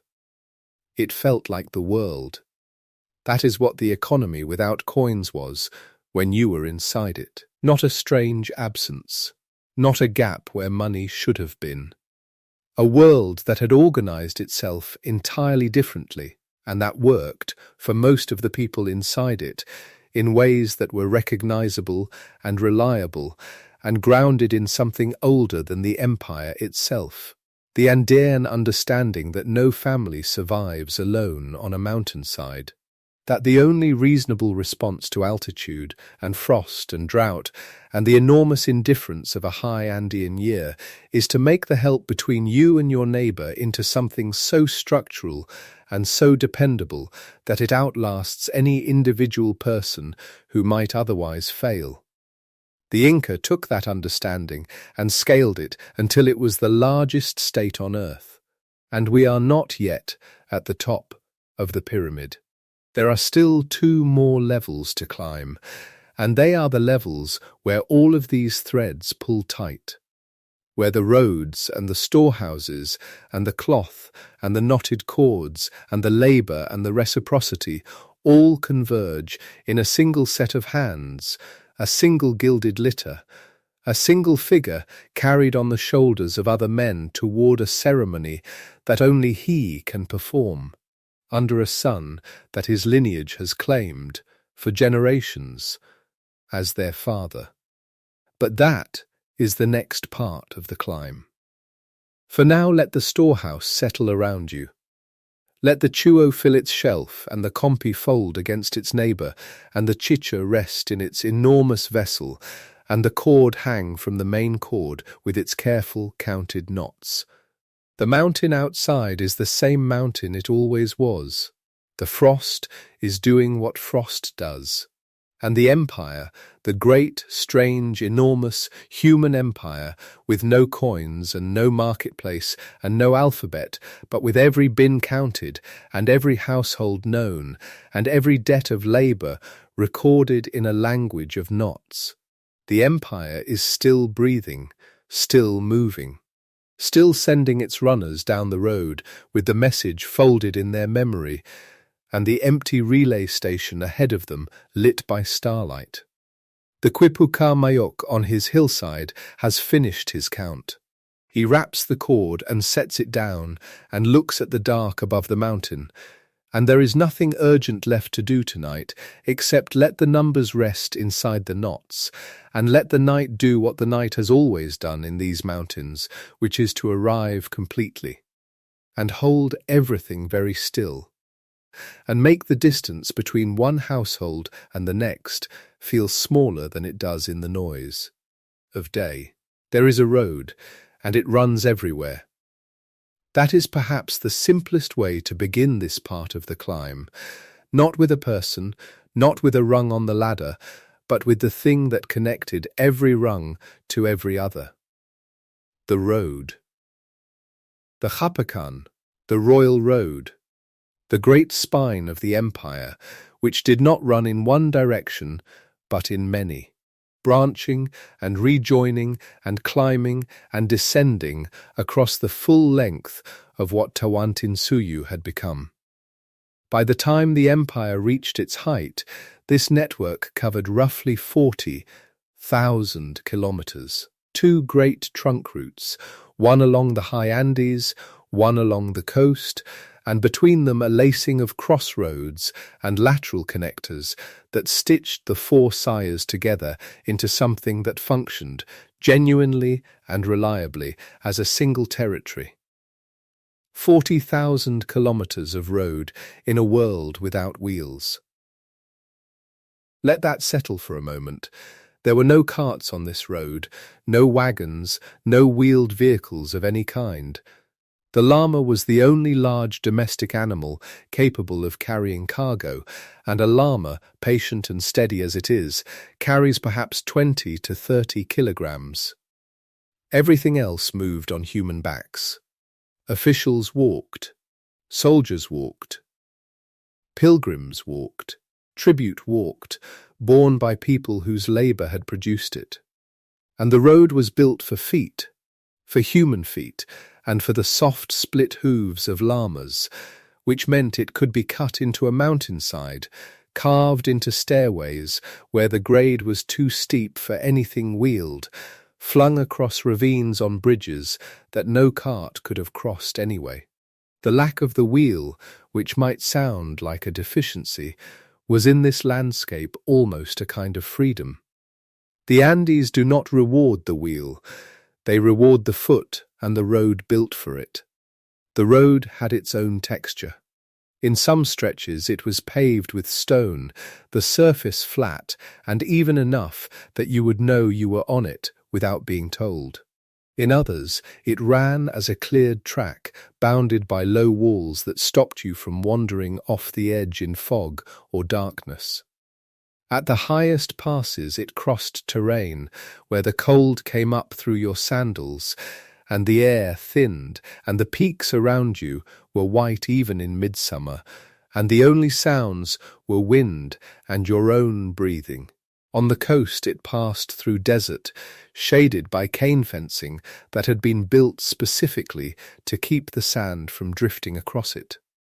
It crossed rivers on stone causeways.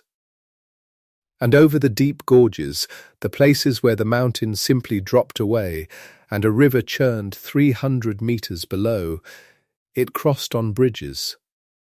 The bridges are worth pausing on. They were made of fibre, braided grass and plant fibre, twisted into cables as thick as a human torso, slung across the void with a walking surface of woven branches and handrails of the same cable, swaying gently when a person stepped onto them. The longest were over 60 meters. They hummed in the wind. And they were not permanent structures maintained by a state engineering corps. They were rebuilt completely from fresh fibre every year by the local Ailu whose territory the bridge served as their mita contribution to the road network. One such bridge, the Cusco, spanning the Appomattox River in what is now southern Peru, is still rewoven by the local community each year in exactly this way. The old cables cut and the new ones twisted, and the work completed in 3 days, a living memory of the obligation that once made the road what it was. Imagine being the person assigned to that bridge. You wake before the work begins, and the river is far below you, green and loud, and the old bridge sways on its cables, and you know, because your father knew, and his mother knew before him, that this is the week it comes down. And over those 3 days, you and your neighbours cut and collect and braid and haul and string the new cables and test the new deck, and the bridge rises again, and you cross it yourself to make sure it holds. Your name will not be recorded in connection with this. No stone marks what you did. But the quipucamayoc's cord already contains a knot that represents your household's contribution, and the road is open again, and the empire moves. That movement was managed through a system of resting stations, the tampu in the older form, placed at intervals of roughly a day's walking along every major route. Not every traveller was permitted to use them. The tambo were primarily for those travelling on state business, officials and soldiers and labourers on their mita rotation, and the runners. But where they existed, they were stocked from the nearest qollqa and staffed to receive the traffic the road was designed to carry. A soldier marching to a distant campaign did not need to carry food for weeks. He walked from tambo to tambo, and at each one he was fed. The storehouse network and the road were not two separate systems. They were one system. The storehouses gave the road its power, and the road gave the storehouses their purpose. And the runners, the chasqui, were relay runners. Young men stationed at the tambo and along the road at shorter intervals, each responsible for a single leg, a sprint between his post and the next. A message arrived with one runner, who handed it on, the second runner already moving, the chord or the spoken words transferred without pause, and the road continuing to carry the thing it was carrying before the first runner had stopped to breathe. In this way, according to the chroniclers who recorded what they saw and what they were told after the conquest, information could travel through the relay system at something approaching 240 kilometers in a single day. These are figures from colonial sources. The exact speed is a T2 claim, a chronicler's figure to be held gently, but the relay system itself is well documented, and its basic principle, the short sprint handed on rather than a single messenger running an impossible distance, is beyond question. Fresh fish from the coast is said to have reached the tables of Cusco this way. Ocean fish, still cold from the Pacific, carried through the relay and up the mountain passes and delivered to the capital before it could spoil. Whether this happened as described, or whether it is a story that grew in the telling, the fact that it was told at all says something about how the chasqui were understood. They were the voice of the empire. They were how the Sapa Inca knew what had happened in Cusco, in Chinchaysuyu, in the furthest reaches of Tawantinsuyu. They were the nervous system of a body so large that without them it would not have known what its own extremities were doing. The road and the storehouse, then, the two great physical facts of the Inca economy in motion. Not money, not markets, not the transfer of coin from hand to hand, but the transfer of labour made surplus across a network of roads into a network of bins and shelves and carefully ordered stores, and then outward again along those same roads to wherever the surplus was needed. An army on the move, a community hit by drought, a community hit by frost above its usual frost line. A construction crew building a new administrative centre in a newly absorbed territory far from their home island, sustained entirely by the flow of chuño and charqui and chicha moving toward them along roads their own ancestors may have built. The economy was the road. The road was the economy. They were the same thing expressed in two forms, one made of stone and fibre, and the other made of maize and potato and woven cloth. Llamas picked their way along these roads in long trains, their loads balanced with the care that anyone who has watched a llama being loaded will recognize. They are not horses. They have opinions. But they were the cargo carriers of the Andes, and there were millions of them, maintained by state herds and community herds, and the herds of the nobility, and their numbers and locations were, of course, recorded on quipus. The dried meat of the llama and the alpaca, charqui, went into the storehouses alongside the potato and the maize and the cloth. And from those storehouses it travelled the road to wherever the empire had work to do. There is something almost meditative about this system once you let yourself sit with it. No transaction, no price, no one haggling over what a sack of chuño is worth in relation to a length of a huasca cloth. Just the steady, organised movement of stored human effort from one place to another, guided by knots on a cord that told the state exactly what was where and who had given what and what remained to be distributed. It was strange by any standard we would recognise, and it worked for a century of extraordinary expansion across some of the most difficult terrain on Earth for 10 to 12 million people who may never in their lives have held a coin. Now the road runs upward. It has always been running upward. And there is a place the road leads, a tier of life that the road served, as surely as it served the commoner and the curaka and the akla and the knot keeper, but that it served in a different register, not delivering labour upward, but delivering deference, privilege, and the weight of a claim that ran not just through the living but through the dead. The nobles, and above them the one who stood at the very top. Among the people of Tawantinsuyu, nobility came in two forms. There were the Incas by blood, the descendants of the ruling lineages, organized into the Panaka, the great royal kin groups, each descended from a past emperor, each maintaining their ancestors' palace and estates and memory and name. And there were the Incas by privilege, people of non-royal ethnic origin who had been granted honorary Inca status, extended to groups around Cusco and later to populations the empire needed badly enough to promote, as the pace of expansion outstripped the capacity of the royal bloodline alone to staff the army of administrators, tax collectors, military commanders, and road inspectors that running a continent-spanning state required. This distinction mattered enormously. An Inca by blood wore his lineage in his body. The most visible mark was in his ears, the heavy golden ear spools, inserted through stretched lobes until the lobe hung long and wide enough to rest the thing on your shoulder.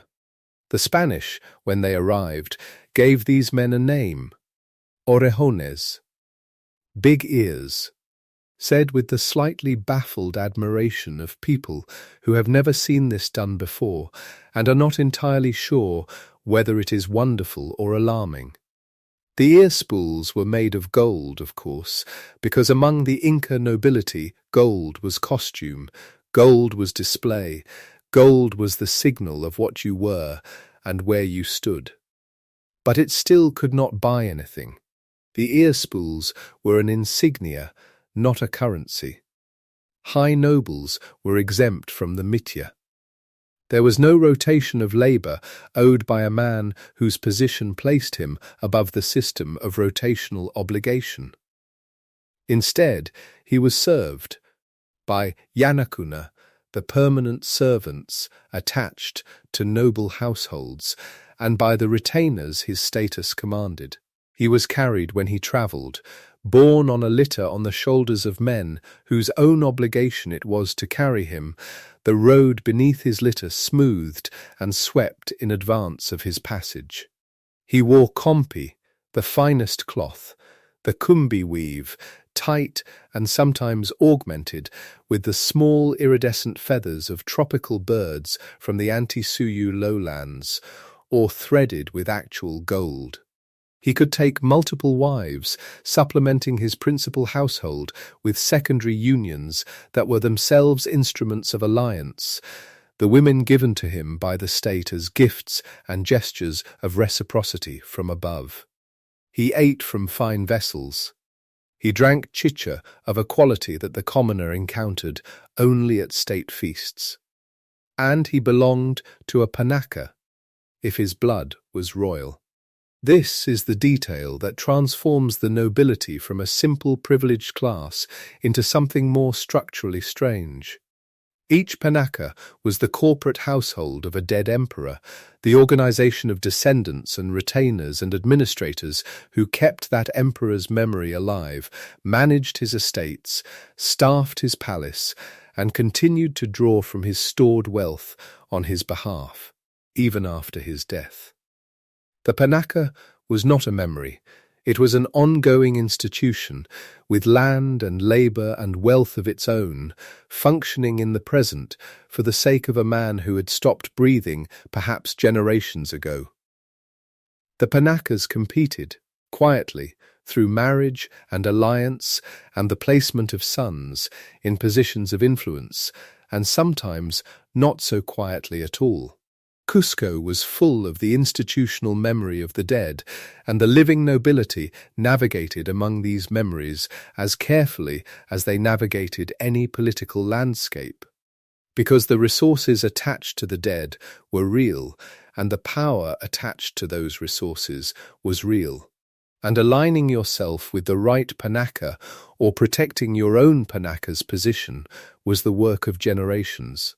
This is the thing the storehouses could not fix, the thing the road could not carry, the thing no quipu could fully resolve. The problem of the dead. Now you stand at the top of the road.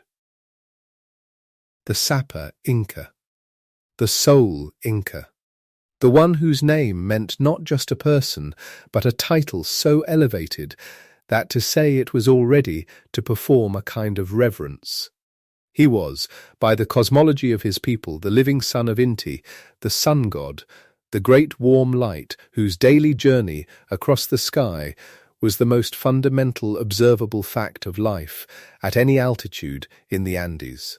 The thing that made the crops grow or fail, that set the calendar, that determined when to plant and when to harvest and when to hold the great feasts that kept the social fabric taut.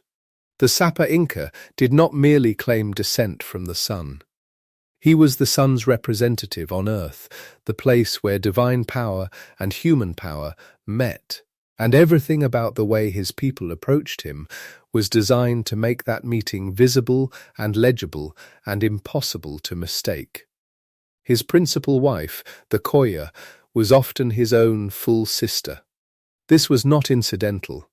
This was policy, a deliberate strategy to keep the solar bloodline undiluted, to ensure that the next sapper Inca carried the maximum possible concentration of that divine parentage. The qollqa was not a secondary figure. She was herself of the sun, a woman whose blood was as weighted with meaning as her husband's, and the heir she produced was the product of a union between two people who, by the reckoning of their world, were as close to the divine as any human could be. The sapper Inca moved through the world in ways that made his separation from ordinary life physically apparent at every moment. He was carried on a litter, a golden one, borne by professional litter-bearers who trained for this specific purpose, moving with the smooth, practiced gait of people who had learned to keep a surface level in motion. Commoners who encountered the litter on a road lowered their eyes. To look directly at the sapper Inca was not a casual act. You approached him with a symbolic burden on your back, a posture of weight, of service, of appropriate humility before the face of the sun's son. Even the most powerful qollqa, even the highest noble, performed some version of this deference when the sapper Inca came. His food was tasted before it reached him. This was not unusual for a powerful ruler. Fear of poison is ancient and universal, but among the Inca it was threaded into a larger logic of purity and sacred potency. The sapper Inca's person was, in a sense, too charged to be handled carelessly. He ate from vessels of gold and silver, because gold was the sweat of the sun, and silver was the tears of the moon, and these were the materials appropriate to his nature. When he finished with a cup or a plate, it did not go to be washed and reused. It was kept, set aside.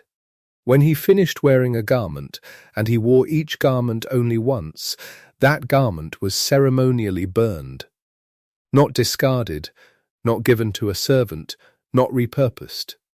Burned completely, so that nothing that had touched his body could be obtained by anyone who might use it against him, or might absorb some measure of his sacred potency for themselves. Women attended him who collected the hair he shed. Individual hairs, which might fall during combing or be found on a pillow, were gathered and disposed of in a controlled way. For the same reason the garments were burned. The sapper Inca's substance was his own, entirely, not to be scattered into the world where it might be used in ways that could not be controlled. This is not superstition. Or rather, it is superstition in the same way that any ritual boundary marking is superstition, which is to say, it is also social technology, the constant visible performance of a distinction between this person and all others, a distinction so total that even his discarded hairs required ceremony. The Sapa Inca was not just more powerful than everyone around him, he was categorically different. And every detail of how he was served and fed and dressed and transported existed to make that categorical difference legible, moment to everyone who saw him. He drank from gold. He was carried in gold. And the gold could buy nothing, because the economy in which he lived had no purchase. The gold was not wealth, or rather it was wealth in a register the Inca understood perfectly, the register of cosmological display, of the sun's child showing that he was the sun's child, wearing the colour of the sun's own body. What actually sustained him, and the thousands of people who served him and fed him and clothed him and carried him, was the same thing that sustained the Yanakuna and the Hatunruna and the Qollqa and the Akla, the stored labour of the people, moving through the storehouses and along the roads, converted into food and cloth and chicha by the great, patient machinery of the meter. And now the deepest part of the story.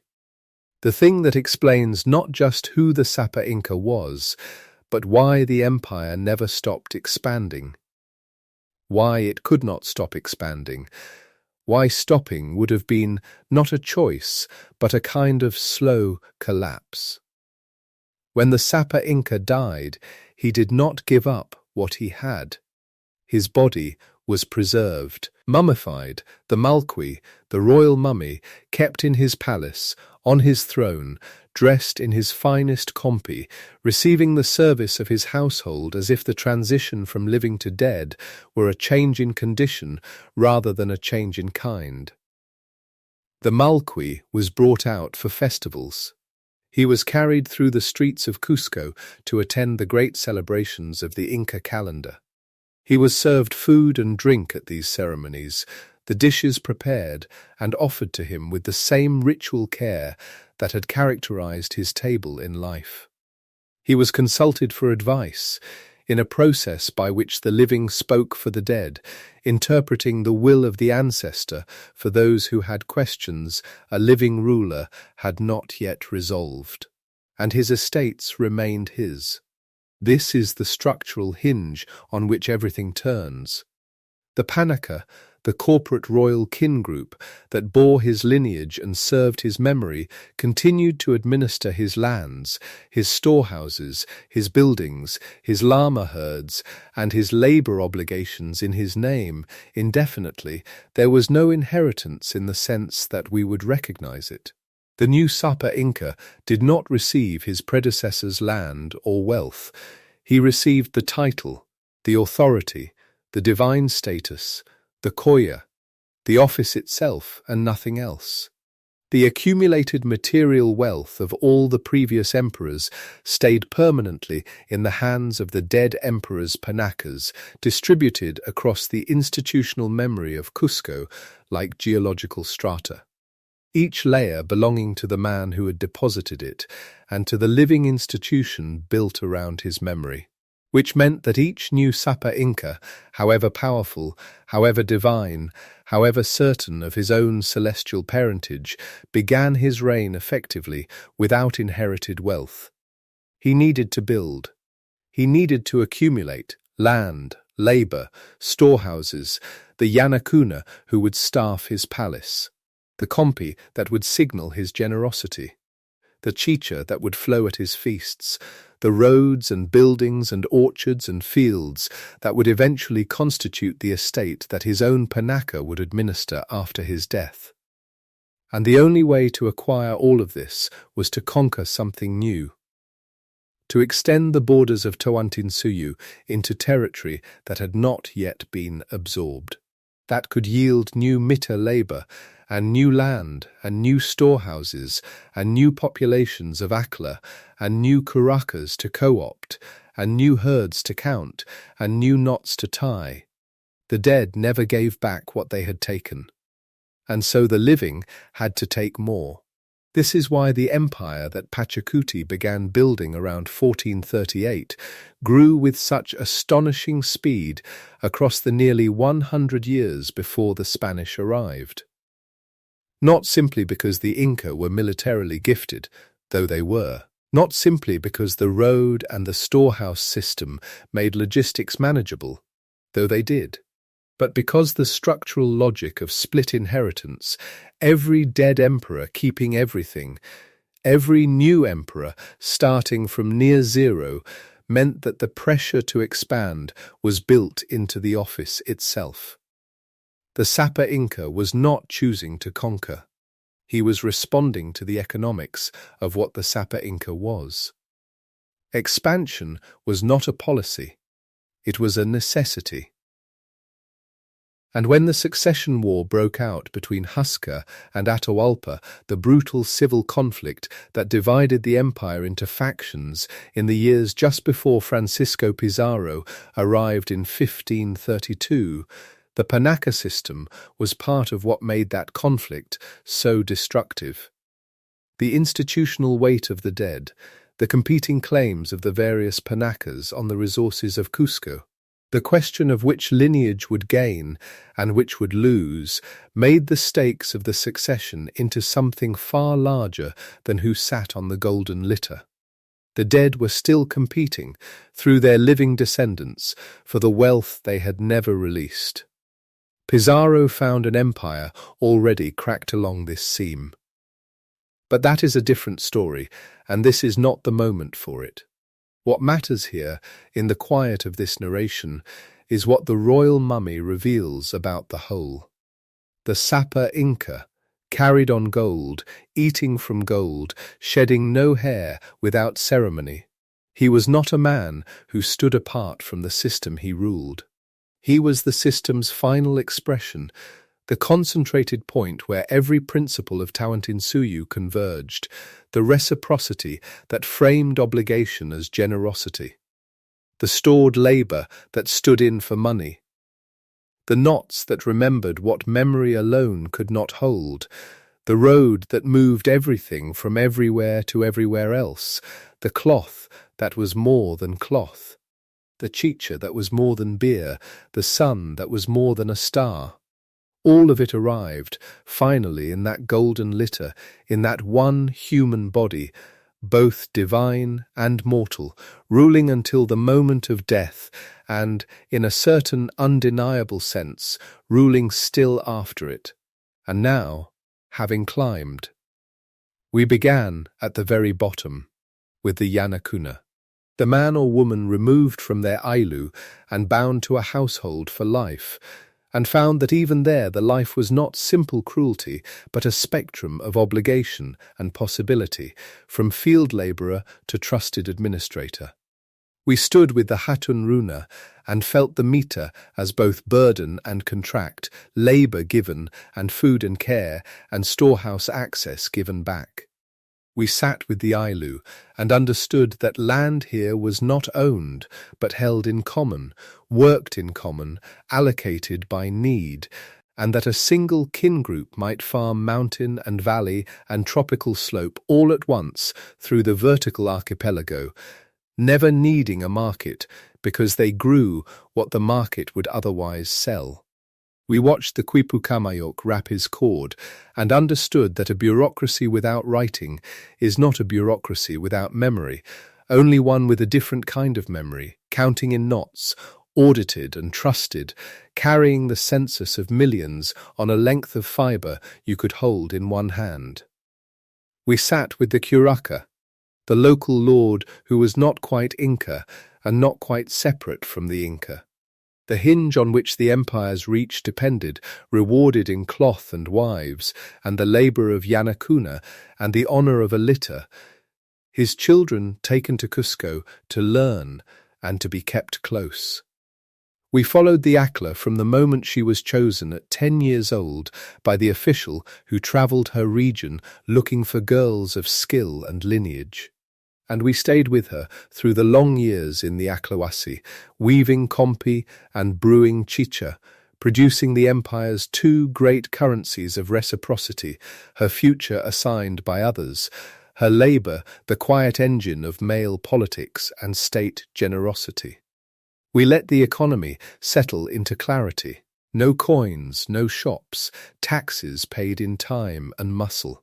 Wealth stored in the mountain coolness of the qollqa as chuño and charqui, and folded cloth, gold no more tradable than a beautifully coloured stone, cloth more valuable than metal, because cloth was what people wore, and gave, and held, and were buried in, and received as the mark of being seen. We walked the chapak, an 40,000 kilometres of road built for feet, crossed fibre bridges rewoven each year by the eyeless that served them, rested at tambo stations stocked from storehouses, listened for the sound of chasqui runners coming down the mountain with their message held in breath and memory.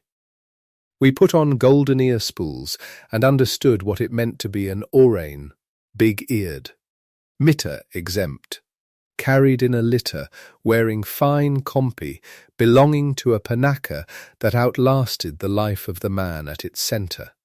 And we stood, finally, in the presence of the Sapa Inca himself, the son of the sun, the one whose food was burned, and whose hair was gathered, and whose garments were never worn twice, and whose death was not the end of his ownership.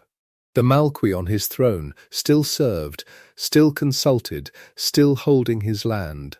The new Sapa Inca looking at the mountains his predecessor never reached. The runners on the road already knowing the direction. There is another video waiting for you when this one ends. You can simply let it play, let the next one arrive, and carry you forward if your night still has room. These hours have a way of holding more than one gentle journey if sleep is patient. If this has been a good companion for your evening, a quiet presence in the dark, a like or a subscription, or a thought left below would be a kind thing. It helps this reach the other tired people who might need a softer place to rest. One sleepy soul at a time. That is how it works. But there is no more need for keeping track tonight. No more levels to climb, no more knots to count. The road has ended at the place it was always going, and the storehouses are full, and the cord is wrapped and set down on the hillside, and the litter is still, and Cusco is quiet in the way that only high places are ever truly quiet. A stillness that has weight to it, that presses in from all sides like the dark itself is leaning close. Let your jaw unclench now. Let it soften, the muscles around your mouth releasing whatever they have been holding since the last time you thought about it. Let your shoulders drop. Not deliberately, not with effort, just let gravity remind them of their job, which is to be heavy and still and low. Feel your breathing, find an easier rhythm. You have been breathing all this time without attending to it, and it has been doing what it does, and now if you pay attention to it for just one moment, you may find it is already slower than it was, already deeper, already closer to the rhythm that belongs to sleep rather than to waking. The Andes are out there, still. The mountains that the Inca built their roads across are still the same mountains. The frost is still doing what frost does to the potato and the stone. Somewhere in the Appomattox Gorge, the river is still running under the place where a fibre bridge has hung and been renewed for longer than most states have existed. The knots of the quipu are still themselves, still holding their numbers in the particular language of knots that most of the world has not yet fully learnt to read. And the Malqui, the royal mummy, sits in the quiet of whatever place the centuries have left for him, having outlasted the empire that made him, having outlasted the colonial period that tried to erase him, present still in the records and the careful archaeology and the memory of the people whose ancestors wove the cord that counted his lands and the cord that counted their own. The empire breathed for 100 years at the scale it reached. It breathed through 10 million people living lives of obligation and reciprocity and the occasional extraordinary grace of the storehouse in famine. It breathed through the road and the runner and the tambo and the qollqa and the knot. It breathed through the loom of the akla and the ear-spool of the orain and the raised eyes of the kuraka and the lowered eyes of the commoner approaching the litter and the careful step of the chasqui at the top of the pass, with the message folded inside his chest like breath. It is quiet now on that road. Nothing left to do now but be calm and drift.